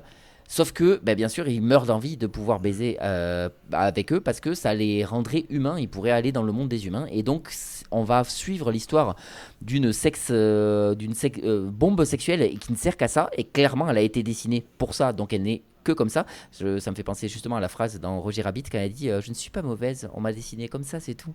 Et j'adore cette phrase-là parce que c'est exactement ça. Les personnages ici sont dessinés comme ça. Donc, du coup, ils ont ce caractère du début à la fin. Ils ne servent à rien d'autre. Ce qui fait qu'elle danse tout le temps. C'est un truc de fou. Et du coup, elle finit par coucher avec le gars qui est... Parce que, en gros, oui, j'ai Le pas diable. dit. Parce que, oui, Ouais. oui, c'est ça qui est le diable. Exactement, Benjamin. Merci pour la petite ref. Donc, à le temps, la fin des temps, qui est le diable de la fin des temps. Mais donc, le truc, c'est que dans il y a Brad Pitt, lui, est devenu le flic là-bas, donc il prend vachement bien son truc au sérieux et il est bien heureux dans le monde des toons, il est bien ici. Alors que, enfin, le shérif, on va dire, Il est bien heureux, il peut pas baiser sa copine du coup. Ouais, Tom mais non bon, plus, il aime bien quand même ce qu'il fait, quoi. Et mais à côté de ça, l'autre, il va être perverti, il va coucher avec la nana. Elle va arriver dans le monde réel, elle va essayer de pervertir le monde réel en monde Elle toon. va devenir Ça dure Kim Basinger. 5 secondes, ça dure 5 minutes la scène, et puis c'est expulsé. Genre, ça aurait dû être la grosse scène finale, et en fait, la grosse scène finale sert à rien. Mais ce qui est le plus important, c'est pas ça, c'est pas tout ce que je suis en train de vous dire là. Ce qui est important, c'est qu'est-ce qui se passe dans ce film du début à la fin. Alors là, je fais une redite du Joueur du Grenier, mais je me suis fait la réflexion pendant tout le long. Il y a des choses très aléatoires, hein, mais très aléatoires. Mais oui. C'est-à-dire que déjà, tu as des personnages qui ne regardent pas, ils se regardent pas dans les yeux. Il n'y a aucune cohésion entre ce qui est dessiné et les gens. Ce qui fait qu'ils se regardent pas du tout. Tu sens que ça n'a pas été fait pour. En fait, ils l'ont mal calculé. Et du coup, les interactions ne marchent jamais. Il y a un moment, la voiture arrive en toon et le cut de quand elle passe au réel est en... Mais il dure... En fait, vous voyez la voiture arriver en toon. Elle est en toon. Il reste 1 seconde à l'arrêt. Et pouf, elle passe en réel. Mais genre... même pas un fondu, même pas un quoi que ce soit, c'est genre comme ça, on te la met en réel, genre vous avez vu l'effet, ça passe du tout au réel, sauf qu'en fait c'est un cut nul, enfin c'est vraiment, c'est horrible, et c'est ça tout le long. Il y a un moment où où c'est en train de discuter, donc la sex symbol avec Brad Pitt, et quand ils discutent, il y a des personnages qui pop comme ça, et le pire c'est qu'ils pop, mais pareil, l'animation s'arrête en plein milieu. C'est-à-dire qu'ils arrivent par la gauche et ils partent par la droite. D'accord ? Vous comprenez le principe ? Ils arrivent par la droite, ils repartent par la gauche. Ils repassent par la gauche. Et avant d'atteindre la droite, ce qui aurait pu faire qu'ils finissent et on les revoit plus, et bien en fait ils s'arrêtent et ils disparaissent en plein milieu de l'écran.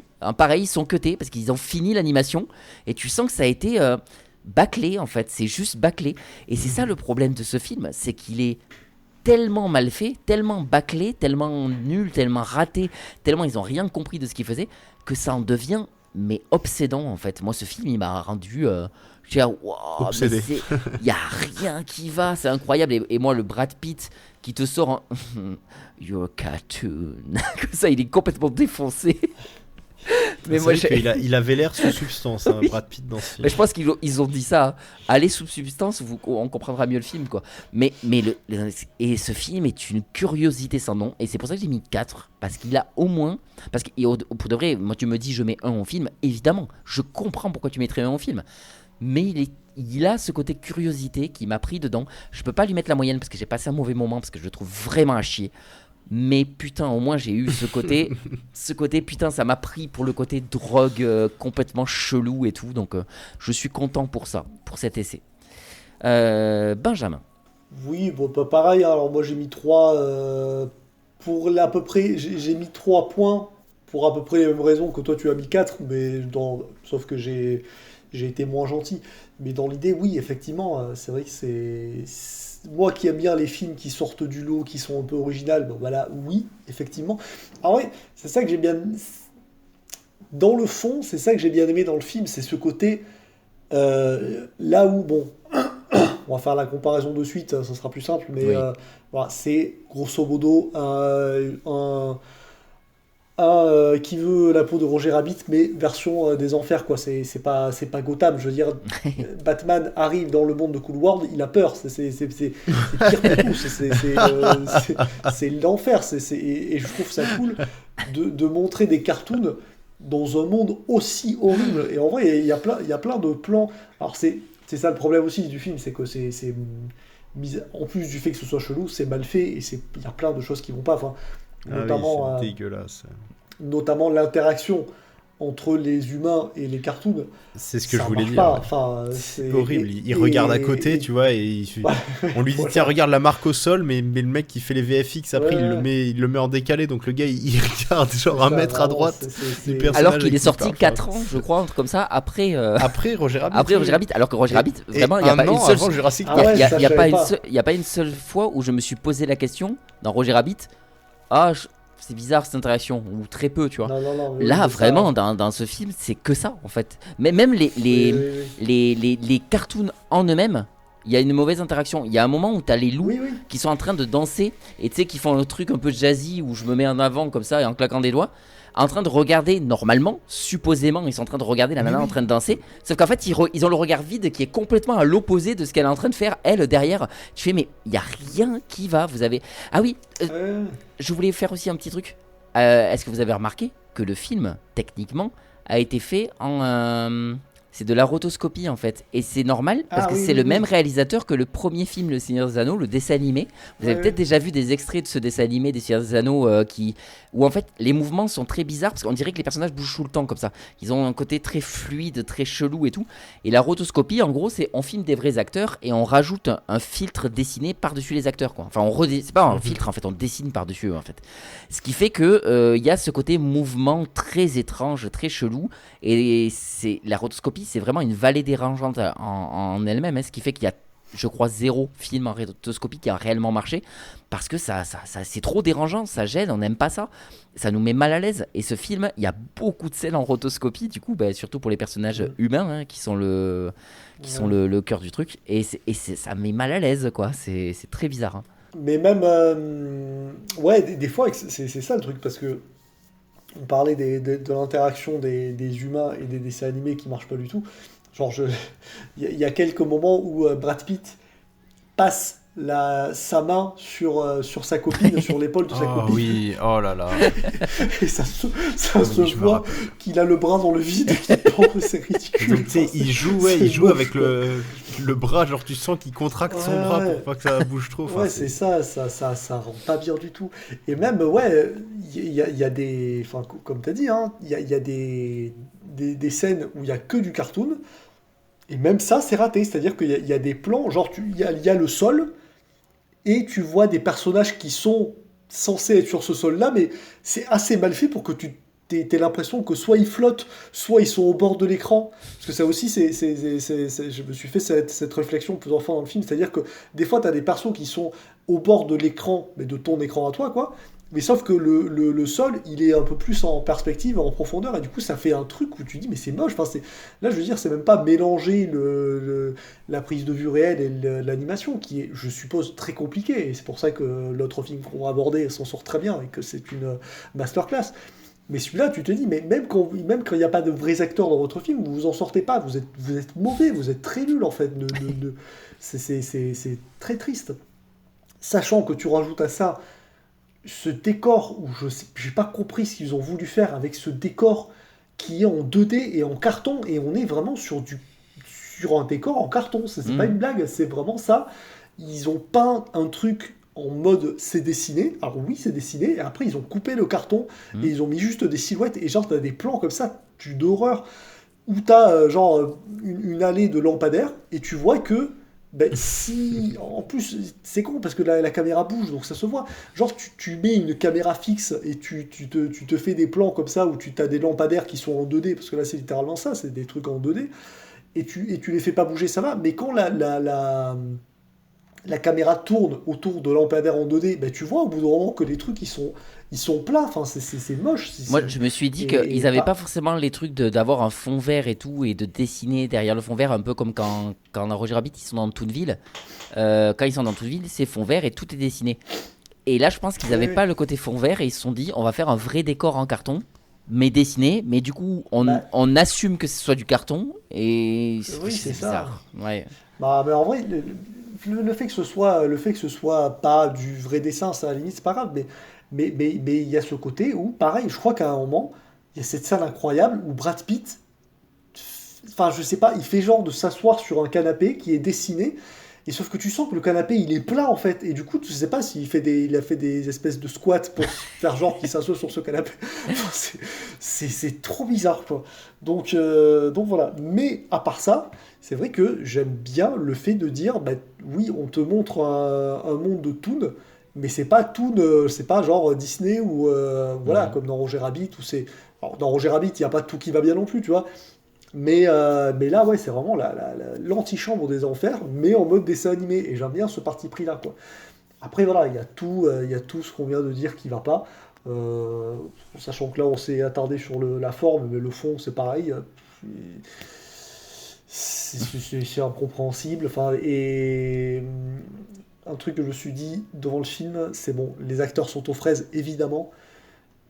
Brad Pitt en tient une couche, mais c'est Kim Basinger qui... Alors, c'est une actrice que je connais pas trop, hein. Je sais pas si je l'ai pas vue dans des films où je me suis dit putain, elle est trop bien ou quoi, mais je la connais très peu, donc je peux pas comparer. Mais juste, quand elle est en mode dessin animé, parce que là, du coup, c'est ça, ce que tu dis, la rotoscopie, elle est en rotoscopie quand elle est en cartoon. Et du coup, ça passe parce qu'elle est dans un truc de surjeu, parce qu'elle joue un personnage de dessin animé, donc ça gêne pas, ça gêne moins.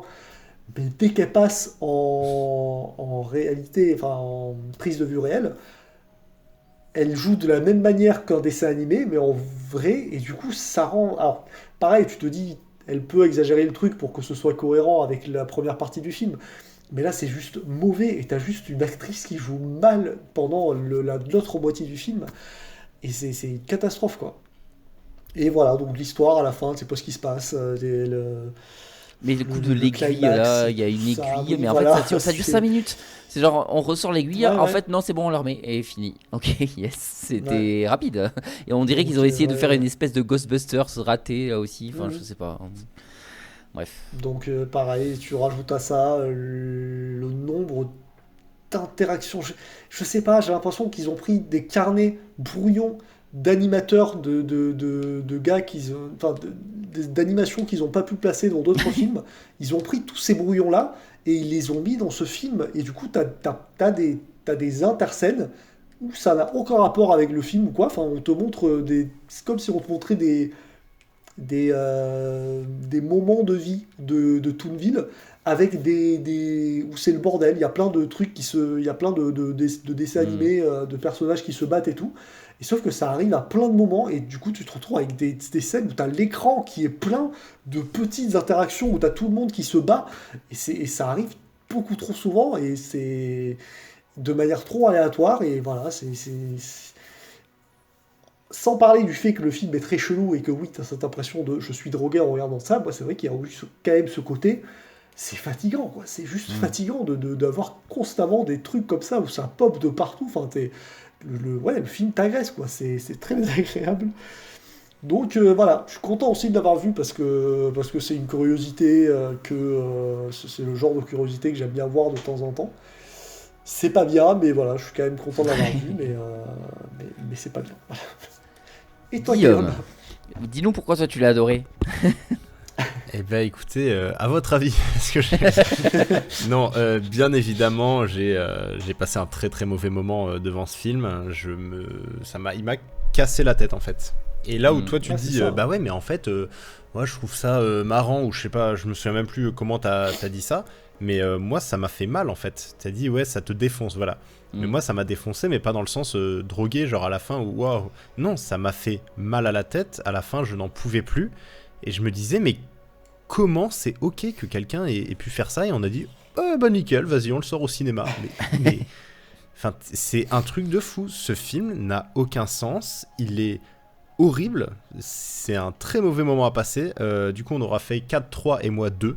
Franchement je le mets au même niveau que Hills. Je le mets pas à 1 parce que bon bah voilà, c'est pas Thanatomorphose non plus, voilà, on a l'échelle du podcast maintenant.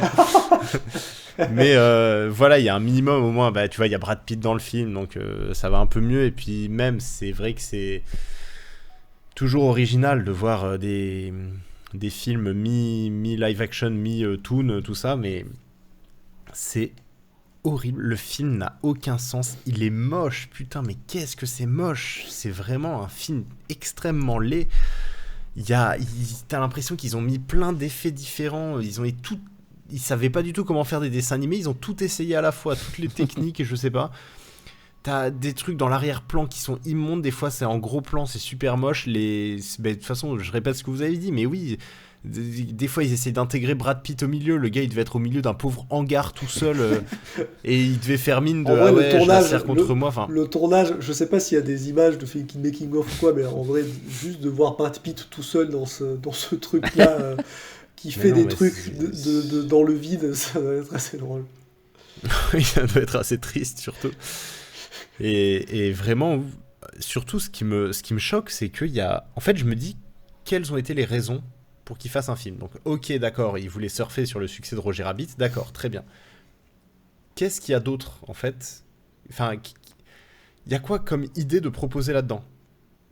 Oui, il y a cette espèce de baraque à frites, là, de comment elle s'appelle, là, dans le film Kim Basinger, en gros, qui, elle, vraiment, c'est la chaudière, bah, c'est ce que dit Joueur du Grenier, hein, c'est la blague, mais Oli. Oui, elle a la Garonne en crue, voilà, tous ces trucs-là.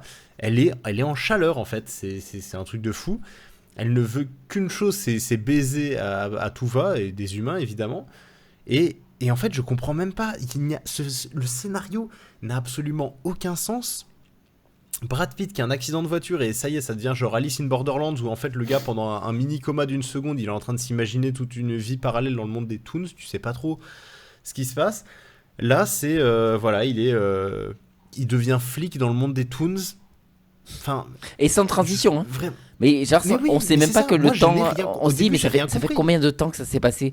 Parce que quand il est flic, tu fais, mais on nous dit pas que. On dirait que c'est la suite, mais en fait, on dirait que ça fait des années qu'il est comme ça, en fait, finalement. C'est trop. Il n'y a pas un écriteau de genre des années après, un truc comme ça ? Je crois que c'est mentionné. Si, parce que ça passe de 45, quand il rentre de la guerre. Après il y a un écriteau 90 ok, d'accord. Peut-être, ouais, bah je sais plus. Bon, toujours est-il que vraiment j'étais là, ok, mais en fait c'est ça, quel est le but en plus? Du coup, mais s'il y a autant de temps qui s'est écoulé, genre le créateur de Cool World, parce que c'est vraiment lui du coup qui a créé Cool World. Bah ils le disent, dessinateur qui a créé le film ils disent, ouais. Ouais, mais dans ce cas-là, Cool World, Brad Pitt, il est arrivé en 45, le gars il a la quarantaine. Et c'est dans les années 90 du coup, donc il l'aurait créé genre un an avant sa naissance. Enfin bon bref, je vais pas chercher à comprendre de toute façon le scénario, c'est super bizarre. Pareil quand Kim Basinger devient humaine, mais il se passe un nombre incalculable de trucs bizarres. Et il y a une scène qui moi m'a exaspéré, je ne sais pas pourquoi, tellement je l'ai trouvé nul, mais nul.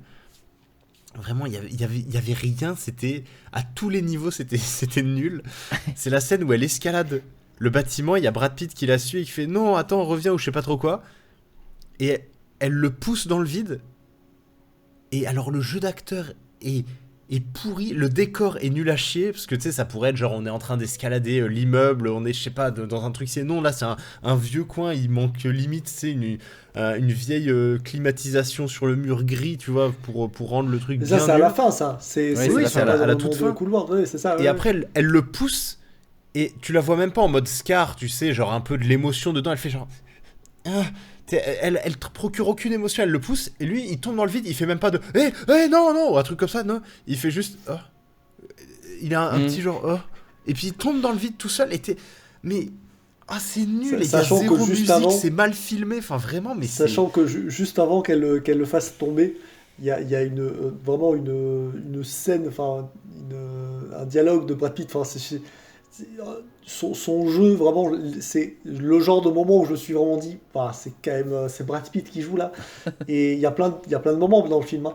Mais là, genre, je crois il a son flingue et il la menace en mode descend et tout.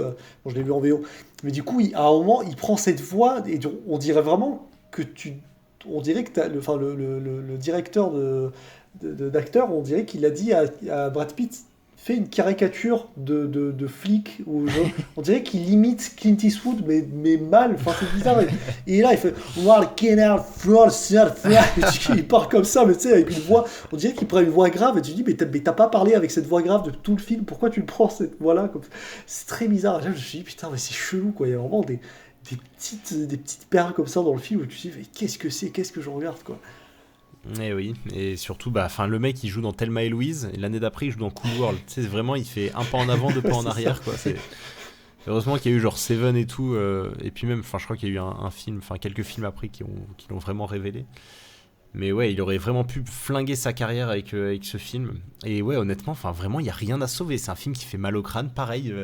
Il y a genre les croquis parfois de tête de mort qui passent en rigolant ou des trucs comme ça. T'es là en plein milieu d'un dialogue qui n'a rien à voir. T'as des croquis comme ça, des esquisses qui passent devant l'écran. Et t'es là, mais enfin, le JDG fait la vanne sur ces trucs en noir et blanc là, qui passent comme ça de manière aléatoire. Exactement, et je suis trop content. Alors c'est peut-être un effet Mandela et c'est moi qui m'imagine le truc, mais moi ça me faisait énormément penser à Astérix. Oui. Les 12 travaux d'Astérix quand ils sont avec la bête là dans les égouts. Dans le JDG, il fait là justement la. Ah, il fait la vanne aussi. Ouais, parce que moi, c'est à chaque fois que je vois des têtes comme ça me fait penser à ça. Je suis totalement d'accord, moi aussi. C'est exactement la même chose. Ce que dans Astérix, c'est assumé. Ils sont tellement étranges et bizarres que c'est assumé que ce soit bizarre et étrange. C'est pas. Il y a quand même le métro qui passe, quoi. Donc, mais c'est vrai que ouais. Oui, c'est vrai. Mais ouais, vraiment, il y a rien à sauver dans ce film, je trouve. Ouais. Et en même temps, voilà, je lui mets pas 1 parce que il y a ce côté un peu expérimental, mais c'est vraiment le seul point que je lui donne, voilà, par un peu. Oui, bien sûr. Gentillesse, mais honnêtement c'est un film évidemment que je reverrai jamais, même avec des potes, hein, je peux pas, en fait ça fait juste du mal et il y a rien, en fait il y a rien, quoi. Donc voilà, j'étais content de l'avoir vu au moins. Voilà, je suis toujours content de voir ce genre de film. Je repense toujours à Elena qui dit why is he still your friend.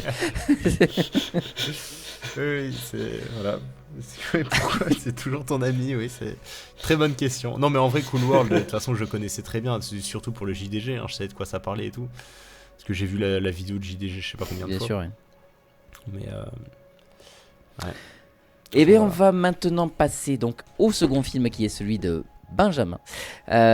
Donc, qui est. Donc, non, celui-là, on ne l'a pas cité. Et petit jeu de mots pour le deviner. Un globule blanc flic finit dans un documentaire sur les insectes.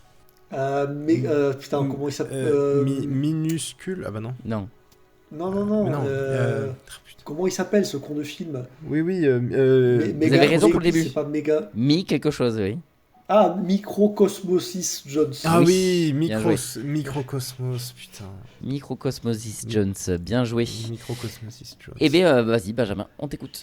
Oui, alors, Osmosis, du coup, j'allais redire. Alors, Microcosmosis Jones, c'est un film.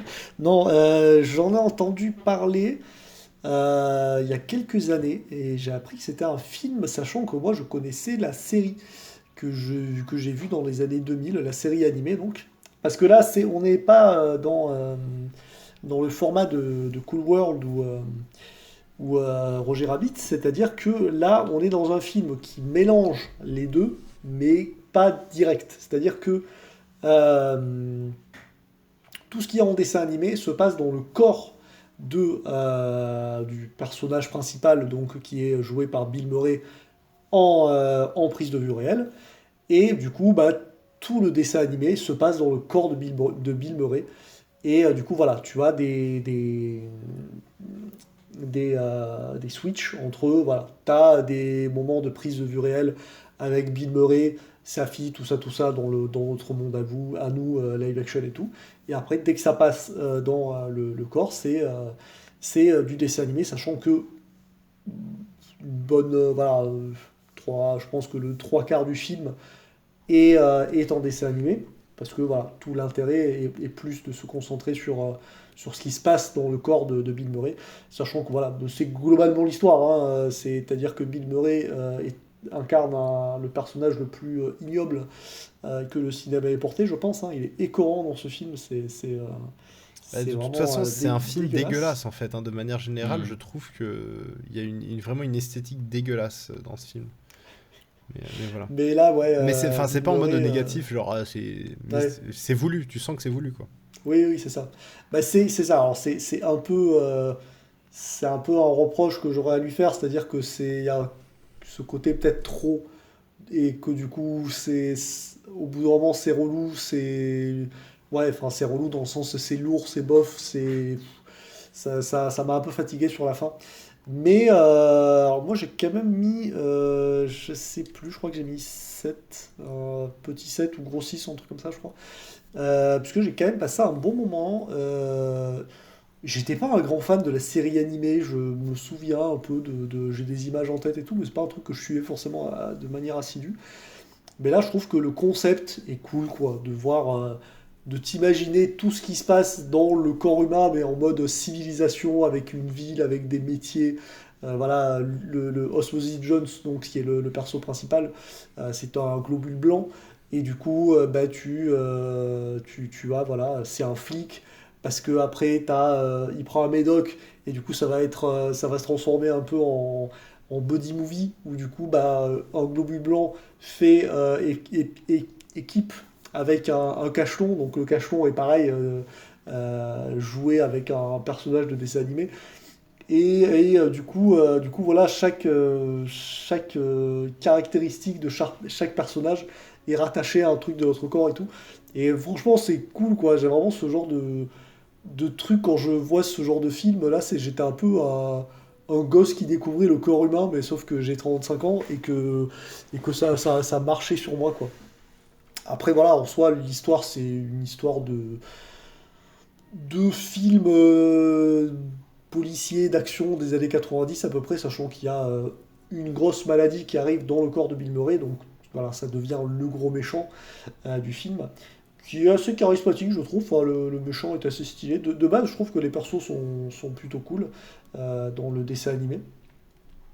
Après, en fait, c'est ça, c'est ce que je pense que la grosse qualité du film, c'est le côté dessin animé. Après, c'est avec le côté Live réel. action, ouais.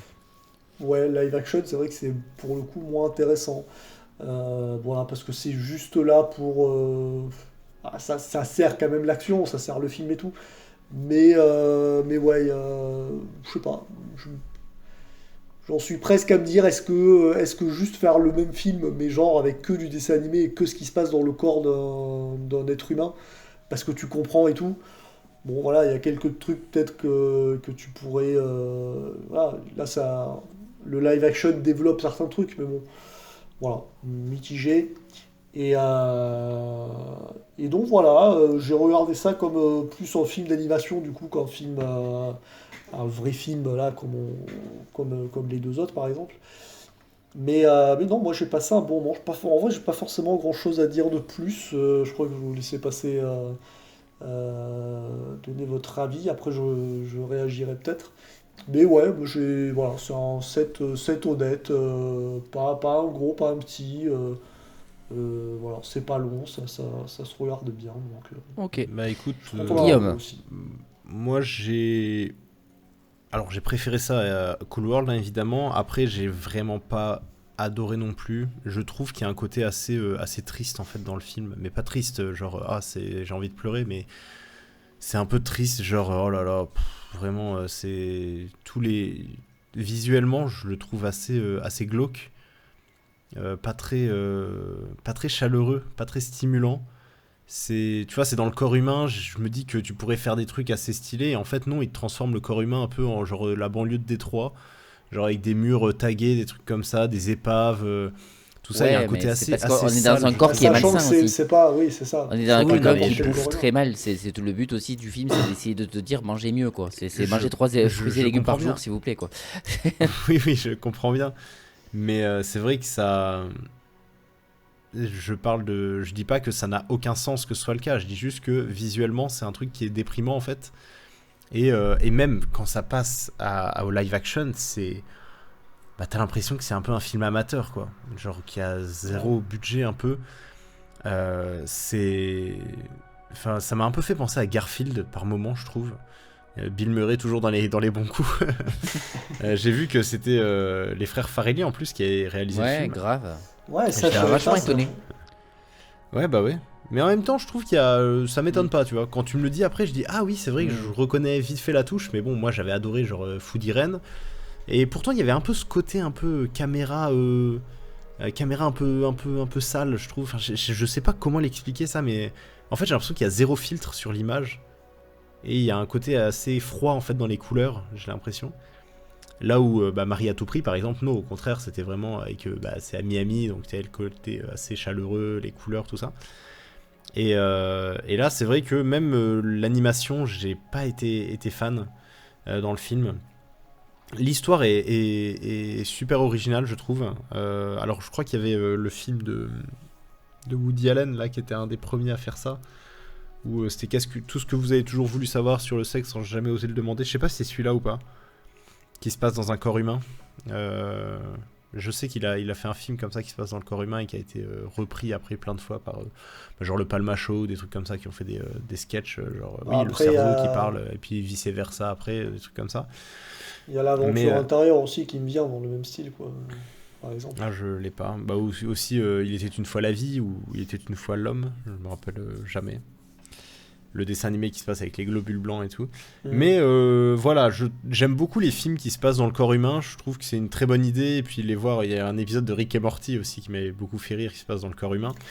Et là, rien que les trucs d'éternuement, j'aime bien le petit fusil de Tchekhov dans le film là où il faut n'appuyer surtout pas sur ce bouton où il éternue. Et puis la fin, j'ai bien aimé la fin. J'ai trouvé ça vraiment prenant un peu la fin avec le combat sur le cil de la gosse et puis lui qui retourne dans le corps du père à la fin. Bon voilà, c'est vraiment grosse scène un peu D'ailleurs, d'action. petite parenthèse sur cette scène qui est la seule scène où du coup les personnages animés se retrouvent Voilà. dans notre corps à nous et ça pique les yeux. Mais, Voilà. mais on lui c'est pardonne direct ce à parce quoi que j'ai pensé c'est quand la t'as seule dit scène, quoi. là on les voit pas les toons et les humains. J'ai fait ah, tu oublies une scène, Benjamin. Oui, voilà. Mais j'ai bien aimé On le moment on où sent il tombe dans l'eau. la cinématique PS1, quoi. Oui, un peu, ouais. Mais le moment où il tombe dans l'eau, j'ai bien aimé, où il meurt dans l'eau, là, le méchant virus. Et voilà, bon, bref, moi j'ai mis un 4, mais je pense un gros 4, parce que j'ai pas non plus passé un très bon moment devant le film. Mais je reconnais qu'il est original. Après, même les personnages, je m'y attache pas beaucoup. Alors, je l'ai regardé en VO, moi. Et donc, je peux vous dire, j'ai même pas besoin de vérifier, je peux vous dire que c'est Chris Rock qui fait la voix de Osmosis Jones, parce que c'est très très très reconnaissable. Et sinon, bah ouais, voilà, je trouve qu'il est, voilà, il est original, mais après, j'ai pas passé un très bon moment devant. Ok. Et il y a ce côté vraiment un peu sale et Et t'as une déprimant, note en fait, tout simplement, que j'ai pas trop aimé. Bah ouais, c'est ça, un gros 4. Ah oui, ok. J'ai pas suivi. Et B, on est totalement raccord, parce que moi aussi j'ai mis 4. Je pense un gros 4, peut-être pas, peut-être juste un 4. J'ai pas passé un bon moment vraiment devant non plus, mais je l'ai pas trouvé détestable. En effet, moi c'est pareil, les meilleures scènes, c'est vraiment les scènes qui se passent dans le corps. Ça y est, définitivement vrillé sur le fait que je trouve que Bill Murray est un mauvais acteur et qu'il faut que j'arrête de croire que Bill Murray est un bon acteur. En fait, c'est Bill Murray joue très mal. Alors, il est cool. C'est un personnage cool, c'est souvent quelqu'un de très cynique dans Ghostbusters et c'est tout, il est cynique, mais il joue mal. Et en fait, c'est vrai que maintenant, même les films que j'aime bien avec lui, je m'en souviens, mais il joue mal aussi dans ces films-là, même si je les aime bien. Mais non, c'est pas un bon acteur, il sait pas jouer en fait. Il ne joue même pas, je trouve. C'est-à-dire, il est là, il parle et il essaie de faire un peu le rigolo, mais on dirait qu'il est mal à l'aise dans son corps, on dirait qu'il est mal à l'aise dans ce qu'il fait, dans ce qu'il dit. Et j'ai plus l'impression de voir quelqu'un qui fait des blagues en interview que d'un acteur, quoi. Bref, et donc là, ce film m'a vraiment conforté dans l'idée que ça y est, vraiment, définitivement, je trouve que c'est un mauvais acteur. Mais il est quand même sympa, je suis toujours content de le voir. Je trouve le film à l'intérieur du corps, il y a quelques scènes qui sont cool. Voilà, le côté buddy movie, je suis d'accord avec tout ce que vous avez dit, tous les deux, mélangés, sans l'avoir trouvé vraiment transcendant. J'ai hésité à le montrer à mes enfants, finalement je l'ai regardé tout seul. J'aurais peut-être dû le voir avec eux, histoire d'avoir un côté un petit peu, peut-être un peu plus grisant, et peut-être que eux ils auraient été c'est contents ça. de voir ce côté merveilleux du corps et tout. Alors tu le compares à, c'est vrai que tu le compares. C'est pas la première fois que tu fais ce petit comparatif à l'aventure intérieure. La seule différence un peu avec ce que disait Guillaume, où on met en scène des personnages à l'intérieur d'un corps, on va dire, c'est que l'aventure intérieure, c'est plus un film de survie à l'intérieur d'un corps, mais il y a pas de, enfin, t'es réellement à l'intérieur du corps d'un être humain. Du coup, Ouais. tout ce qui se passe, c'est que si toi t'es miniaturisé dans le corps d'un être humain, comment tu survis à travers plein de phases du corps jusqu'au suc gastrique, qui est le pire endroit où ils peuvent aller, parce qu'ils peuvent se faire dissoudre. Et du coup, c'est ça qui est intéressant, c'est que tu traverses le corps humain, mais avec un côté très réaliste. Si tu traversais le corps, qu'est-ce qui se passerait? Comment tu t'en sortirais? Comment tu essaierais de... Du coup, c'est un peu plus original, même s'il y a 2-3 côtés complètement cons dans ce film. Il y a quand même plein de moments que j'aime beaucoup.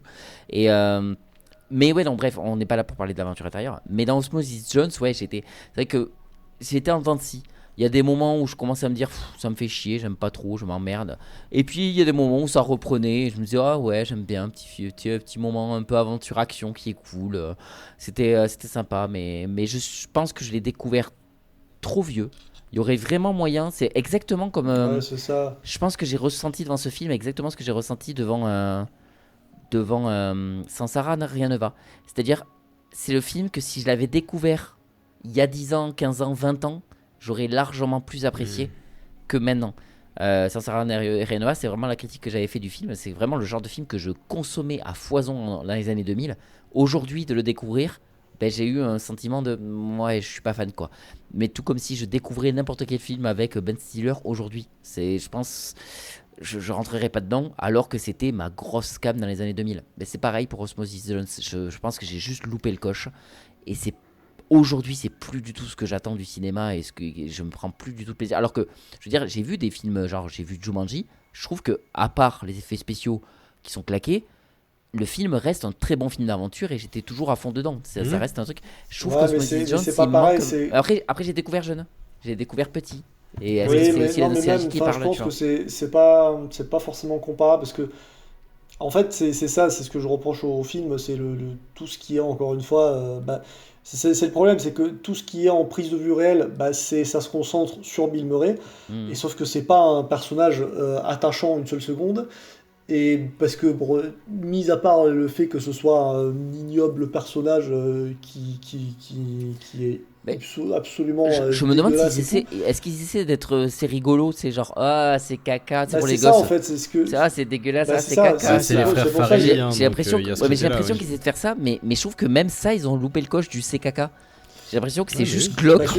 je sais pas parce que c'est pour ça C'est que juste quand un t'as mec dit abject et un très mauvais père. ouais, le voir avec tes gosses, je me dis ça c'est peut-être le genre de truc que qu'ont tes gosses, parce que c'est vraiment le regarder à notre âge. Oui, enfin, il y a plein de scènes comme ça qui sont insupportables et longues, et genre quand le bouton il explose parce qu'il est à 2 cm de la meuf à qui il parle et tout. Oui, Je fais, mais ça n'existe même après pas. lui ça, avoir enfin, vomi dessus, évidemment. Voilà, enfin oui, l'autre scène c'est ça ce que j'allais dire aussi. Et du coup t'as plein de trucs comme ça. Et puis tu sais T'as un peu ce côté c'est une blague au vomi, c'est une blague au et le pipi, côté c'est une exagéré blague au de bouton qui explose. elle ne veut plus jamais vous voir parce que vous lui avez vomi dessus.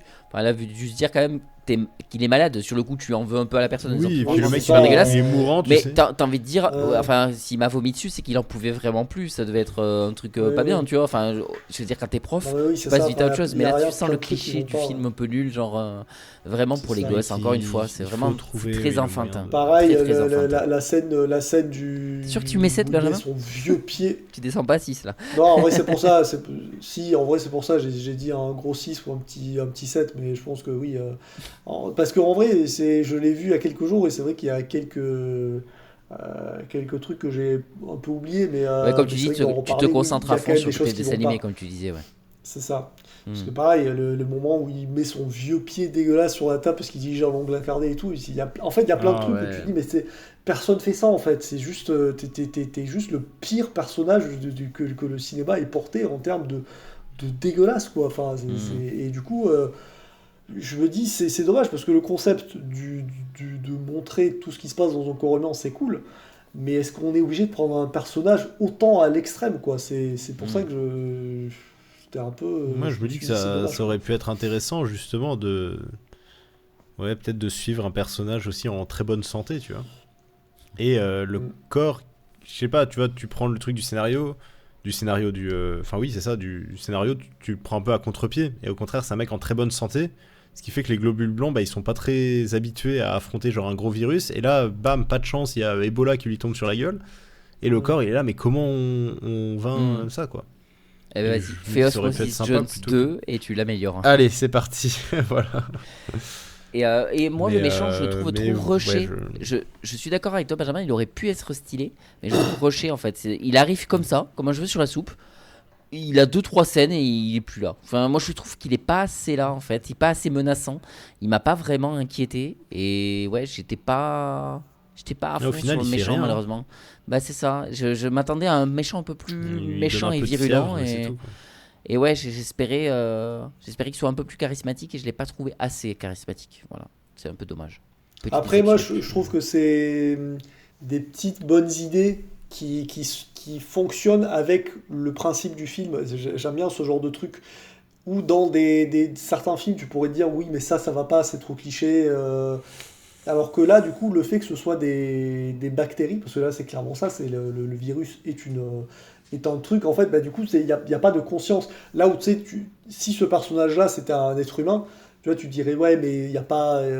Enfin, peut-être que je vois ce que vous voulez dire, hein, mais j'aurais été peut-être plus tatillon si c'était un vrai être humain en me disant, ouais, mais pourquoi, quels sont ses... Pourquoi il fait ça, tu vois, quelles sont ses revendications, qu'est-ce qu'il recherche avec le mal et tout. Sauf que là, c'est un virus. Son seul but, il a pas de conscience de je vais faire du mal ou quoi, non, c'est juste, bah, il doit tuer les gens, parce que une fois que tu mets ce virus-là dans un corps, bah, son but, bah, c'est juste la vie, il veut tuer le corps dans lequel il est, tu vois. Et c'est pour ça que je comprends ce que vous dites, mais j'ai ce truc de me dire, oui, mais c'est bien foutu parce que bah, ils se servent en gros du fait que oui, bah, c'est un virus, du coup Hmm. on n'est pas obligé de donner une vraie Non, non, mais sans backstory ou ça, quoi, tu vois, je trouve c'est qu'il juste... est sans backstory, sans rien du tout. Je trouve il arrive, Oui, non mais oui, il ça brûle, je vois. il arrive, il brûle, il arrive, il Hmm. brûle, et voilà. Oui. Il est pas assez menaçant justement. J'espérais qu'il soit plus Ouais. menaçant que ça encore, tu vois. Hmm. Même genre le personnage du médicament, bah il est mieux parce que même lui, il a un peu un retournement de situation où il va du côté de Osmosis Jones, alors que c'est un médicament. Il est censé être que Ouais, pour ça, j'ai bien aimé, ouais. je régule et c'est tout. Mais lui, il a un changement de comportement. Donc, Ouais. tu vois, si tu peux le faire sur un personnage, tu peux en faire un peu sur d'autres aussi. Enfin, je sais pas. Ouais, c'est ce que j'ai bien aimé avec ce personnage, justement. Le fait qu'on dise ah ouais, on t'a encore mis avec ce globule blanc raté, non, tu peux choisir quelqu'un d'autre. Bah, je veux bien rester avec lui. Ça, j'aime bien, tu vois, ce genre de. Mais c'est marrant parce que je trouve les relations, en fait, dans ce film assez nulles et ratées, sauf pour la plus importante, heureusement. Ouais, bien sûr. Qui est Osmosis Jones, c'est le médicament. Mais sinon, le reste, j'ai trouvé assez raté. Genre le love interest forcé de fou, la d'Osmosis Jones, enfin, on s'en fout complètement. C'est vrai. C'est même son supérieur, c'est voilà, connard.exe, vraiment c'est enfin c'est vraiment que des clichés en fait, simplement. Et puis Petit ouais, truc que j'ai la trouvé maîtresse sympa aussi aussi, dans le personnage du médicament, c'est le petit retournement de situation où on lui apprend que c'est pas un vrai médicament qui doit soigner des vraies maladies, c'est genre juste un truc temporaire et que c'est marqué sur son bras et que du coup il y a une semi-remise en question de oh mon C'est dieu, vrai, ma oui. vie n'est Ça, comme c'est pas mensonge. mal, ouais. J'ai C'est le bien genre de aimé petit aussi, ouais. truc, tu vois, c'est sympa. Carrément. Et bien nous allons passer maintenant au troisième film, donc celui de Guillaume cette fois, et je me trompe pas cette fois, de toute façon on est que trois, donc voilà. Bon là vous avez réellement deviné je peux le tenter. film que c'était, Qui veut la peau de Roger Rabbitlejuice? et non parce que j'avais déjà fait ça là, dans un quiz. Ok, pardon. Voilà. Bah, je sais Et c'est pas même quoi toi qui l'avais deviné. qui l'avais Voilà, trouvé. ferme ta gueule. Ouais. Voilà, J'ai fait Oui, exprès, ok. justement, parce que je me suis dit, j'ai déjà fait de ça là, faut que j'en trouve une autre. Un chef d'entreprise se faisant passer pour mort se fait retrouver en Afrique par un détective enquêtant sur Toonville. Roger Rabbit, itinéraire d'un enfant gâté. Ah, putain. Et en plus, on mêle des films qu'on a traités. C'est incroyable, non? C'est magnifique. Non mais franchement, tu t'améliores de jour en jour. Ben vas-y, Guillaume, nous t'écoutons. Même Alors, si vous ce l'aurez qui est peut-être fou, pas c'est que deviné. t'es le seul. Enfin, tu vas le dire, de toute façon, vas-y.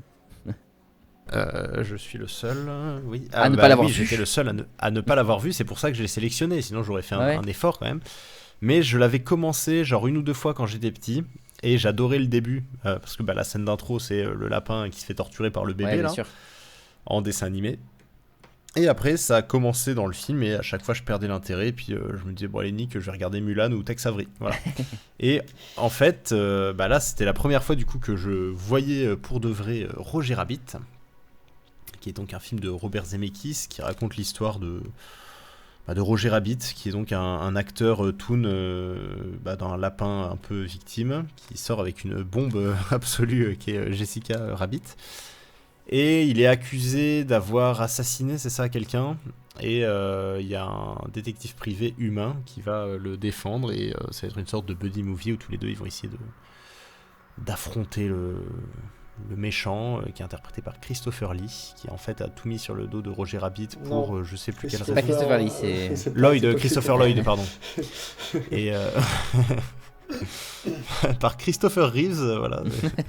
Mais et en fait, oui, alors je sais plus pour quelle raison Roger Rabbit est framed, est piégé. De quoi? Ah, ben en fait ils lui font tourner ils lui font porter le chapeau parce que en gros ils ont demandé à Eddie Valiant de faire chanter, donc de prendre des photos de Jessica Rabbit en train de faire picoti picota avec Acme, donc le patron d'Acme, celui qui va se faire assassiner.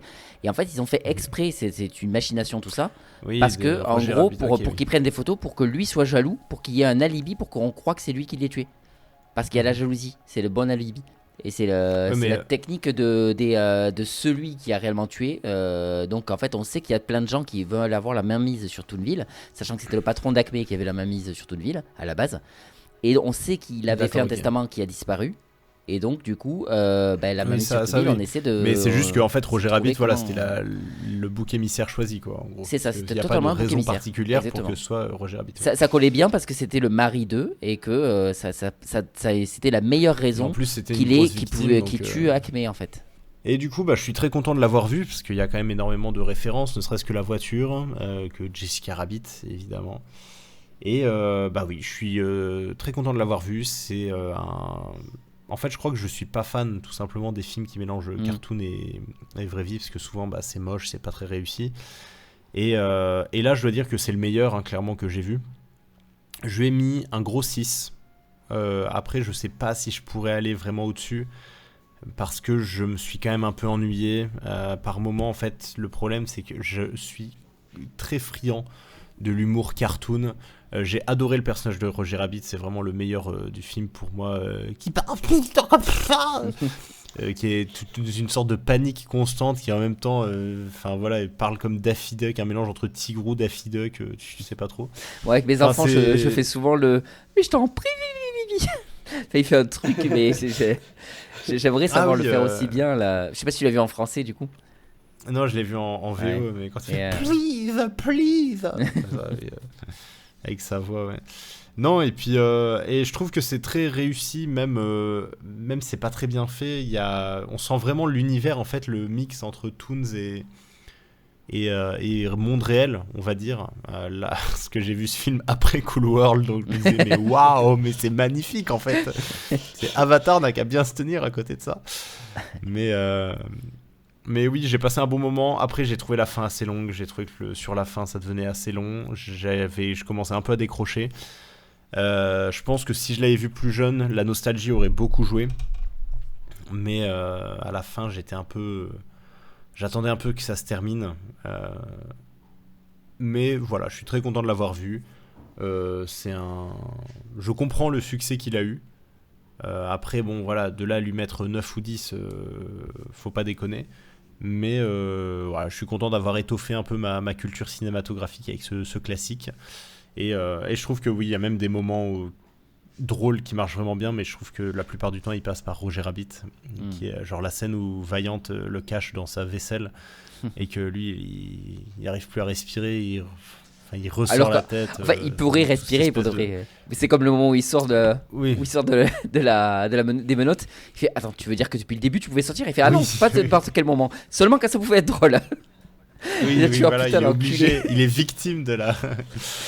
Et c'est le problème des toons en fait, comique. ils sont imprévisibles, ils sont tellement tout le temps dans la blague, dans le truc et tout, qu'ils sont imprévisibles. Mais c'est très intéressant, c'est comme le fait que les hommes de main, ils fassent une blague pour le faire rire, ils fassent exprès de tomber pour les occuper, qui comme ça ils rigolent, ils sont obligés de rigoler, et puis lui il peut s'échapper pendant ça. Je trouve ça sympa qu'il y ait cette espèce de règles en fait, d'accords tacites où les toons sont comme ça, et s'il y a quelqu'un qui glisse sur une peau de banane, et ils vont mourir de rire et puis ils vont plus regarder, comme dans un dessin animé. C'est comme, je suis sûr que y a un personnage humain qui pourrait très bien dessiner sur un mur siège éjectable, hop, et puis il appuie dessus et comme par hasard il y a un bouton dans le mur et puis ça va servir de siège éjectable. Voilà, c'est très sympa. Donc voilà, je sais que toi, Mickaël, tu adores ce film. Ouais. Tu le regardes beaucoup avec tes enfants. Et je même comprends. Avec ou sans les enfants, c'est vraiment... Il fait partie de mon top 50, je pense, de mes films préférés. Il est incroyable. Je trouve parfait de bout en bout. Et à chaque fois que je revois toujours des... Tu sais, je suis subjugué par des micro-idées de technique. Par exemple, tu parles de la scène de la vaisselle là, quand il le cache dans son eau de vaisselle, et il y a un moment ils sont pas obligés de le faire parce que techniquement ça donne des trucs, mais ils le font quand même parce qu'ils se disent allez, ça donne un peu plus de réalisme. Il y a la fouine qui dit je te mets toi et ta et ton petit linge quoi à sécher, et en fait il tape dans l'eau et du coup il y a vraiment l'eau qui fait plaf plaf, et tu te dis c'est super stylé en fait, parce que vraiment tu vois vraiment le toon taper dans l'eau sauf qu'il n'existe pas, et du coup ils ont dû rajouter un truc qui sort et qui éjecte de l'eau à ce moment là, et tu te dis, et c'est plein de petits détails techniques comme ça où tu dois vraiment gérer ton personnage. Et même tu vois, genre Eddie Vaillant qui est traîné justement par Roger Rabbit dans tout l'appartement avec parce qu'ils sont menottés l'un et l'autre, et que du coup il se fait traîner tout sous le lit qui remonte et tout ça, et il y a plein de scènes comme ça où tu te dis putain, et vraiment la mise en scène de mettre ça devait être un travail, mais c'est génial parce que c'est vraiment un incroyable mélange entre vraiment l'animation et les effets pratiques, parce qu'il y a quasiment que des effets pratiques du coup, et c'est génialement fait, je trouve. C'est vraiment du travail d'orfèvre, un travail de mise en scène assez incroyable quoi. C'est la plus grosse qualité du film, et c'est vrai que je vais pas m'étaler trop parce que je vais dire à peu près la même chose que toi, Mickaël, sachant que j'ai moins d'affect pour ce film que toi, mais je l'ai revu là il y a pas longtemps, genre il y a un an peut-être et tout. Et voilà, bon, à part dire que c'est un bon film et tout, ça on est d'accord, je trouve que c'est un gros set que je mets quelque chose comme ça. Mais voilà, moi déjà pour le podcast, je me disais, je vais m'attarder surtout sur le fait que c'est incroyable et que j'ai, avec mes yeux de cinéphile de maintenant, parce que c'est vrai que c'est un film où tu le vois en étant gosse, tu te fais pas forcément la réflexion de oh putain, c'est super bien fait, dis donc cet effet-là. Mais là, de le voir maintenant, c'est le nombre de fois où il y a des détails comme ceux que tu cites là et que je me dis mais putain, mais c'est fou, mais comment ils ont fait? Il y a vraiment plein de scènes où je me dis mais comment ils ont fait, c'est fou. Surtout c'était il y a quasiment 40 ans quoi, donc c'est ça qui est incroyable. Carrément. Donc ouais, c'est un très bon film, j'adore l'histoire, j'adore le côté un peu dark qu'il peut y avoir aussi, même pour les gosses, genre vraiment très culte, mais la scène de la chaussure, hein. La première scène où tu vois le juge de mort qui est terrifiant quoi pour un enfant, et quand il tue un toon avec la chaussure qui est en train de hurler à la mort, là, qui queen, et là tu fais oh là mon dieu, dans la trempette, ouais. Et vraiment c'est horrible, et tu te dis c'est bien d'avoir fait un truc comme ça, et puis quand il se révèle être un toon depuis le début, c'est le seul truc un peu nul du film, j'ai envie de dire, c'est la grosse révélation que c'était lui depuis le début et que c'est un toon qui ressemble pas vraiment à un toon. Je l'ai vu venir à des kilomètres, hein. Vraiment je l'ai vu venir à des kilomètres. Le coup du héros qui dit ouais, je déteste les toons parce que mon frère a été tué par un toon avec des yeux rouges. Et t'es là, tiens donc, c'est marrant parce que Christopher Lloyd, il a des lunettes de soleil. Comme ça, tu vois. Donc, vraiment, c'était assez. Il y a un moment qui m'avait fait rire aussi, c'était le moment où ils sont cachés dans le mur du restaurant là. Et que Roger Rabbit se retient de pas faire de blagues et tout. Il fait, on fait pas attention à moi depuis je sais pas combien de temps. Là, ça va péter. Il est là. Non, retiens-toi. Il est là. Tu sens la cocotte minute et puis il finit par exploser le mur en hurlant et à lâcher une vieille punchline et t'as tout le monde qui le regarde genre qu'une envie c'est lui défoncer la gueule. Et ouais. Pareil dans les prouesses, les moments comme ça où je me suis dit mais comment ils ont fait. Je sais qu'à un moment il y a Roger Rabbit qui tire le t-shirt du détective du coup et t'as vraiment ce truc de alors oui je crois que c'est ça, je crois que c'est le Roger Rabbit qui tire la chemise qui tient par le col du détective et pareil tu vois vraiment la chemise se froisser quoi, la chemise se tirer. Et tu fais, mais c'est pareil, c'est. Alors, du coup, pareil, le making-of de ce film doit être incroyable de voir les petits trucs de magiciens comme ça qu'ils utilisent, parce qu'il y en a tellement, quoi, c'est fou. Ouais. Et donc, ouais, j'étais vraiment, c'est le genre de truc, je sais que mes enfants adorent ce film. Bon, ils comprennent pas tout ce qui se passe, évidemment, hein, parce que les enjeux sont très politiques.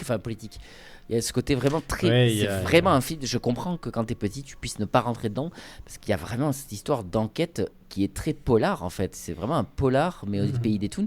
Et ils y vont pas de main morte au niveau du polar, quoi. C'est vraiment ce truc entre. Ouais, mais en fait, depuis le début, c'est lui qui le faisait chanter, mais c'est le juge de mort qui, en fait, depuis le début, était ça. Faut suivre quand même. C'est quand t'es petit, c'est quand même un peu perché. Hein. Enfin, perché, non, mais c'est un truc basique pour les adultes, mais pour les enfants, je trouve c'est un peu dur. Mais moi, je sais que mes enfants aiment bien. Est-ce que c'est parce qu'ils aiment bien, parce que moi j'aime beaucoup et qu'ils voient ma hype sur ce film et du coup ils ont voulu le revoir plusieurs fois. Mais ouais, et après je suis entièrement d'accord, le personnage de Roger Rabbit est très très drôle, mais tous les personnages me tuent de rire. De toute façon, j'aime bien le bébé qui fume un cigare avec une grosse voix comme ça. Il y a plein de trucs comme ça.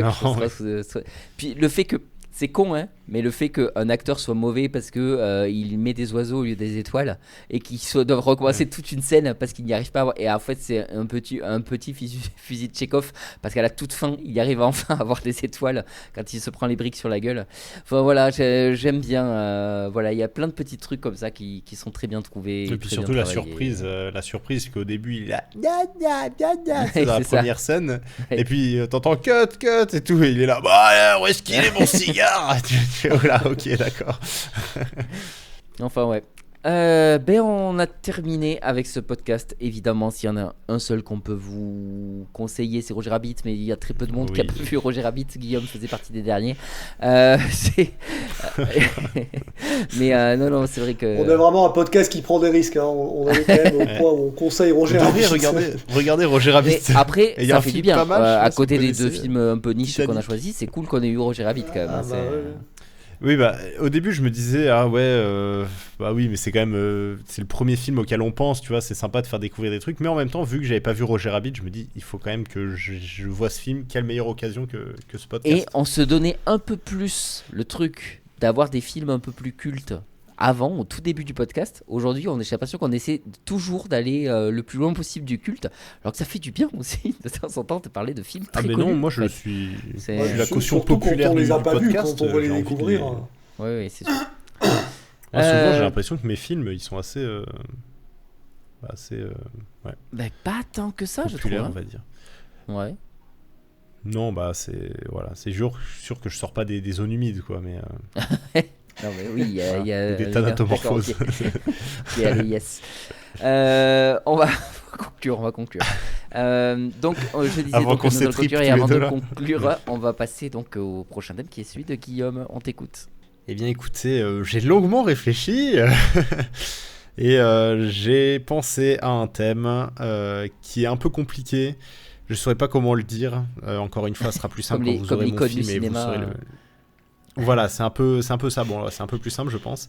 J'aimerais un film d'enquête policière, mi-thriller, mi-action. Voilà, pas un truc complètement psychologique, pas un truc complètement action non plus, une sorte de...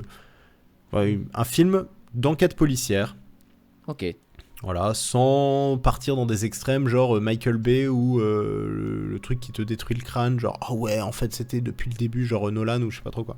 Ça marche. Ça marche, cool, en vrai, trop bien. Enfin, mon film, pas mon thème, pardon. Eh bien, je vous souhaite à tous une très bonne journée ou une très bonne soirée. Et je vous dis à la prochaine. Bye les copains. À la prochaine. À la Bisous, les gars. prochaine, bisous. Ciao. Hop hop hop. Et on n'oublie pas les cinéphiles, si ce podcast vous a plu, vous pouvez en parler autour de vous et le partager. Et pour nous soutenir, vous pouvez laisser 5 étoiles, un avis et vous abonner. Allez, la bisette.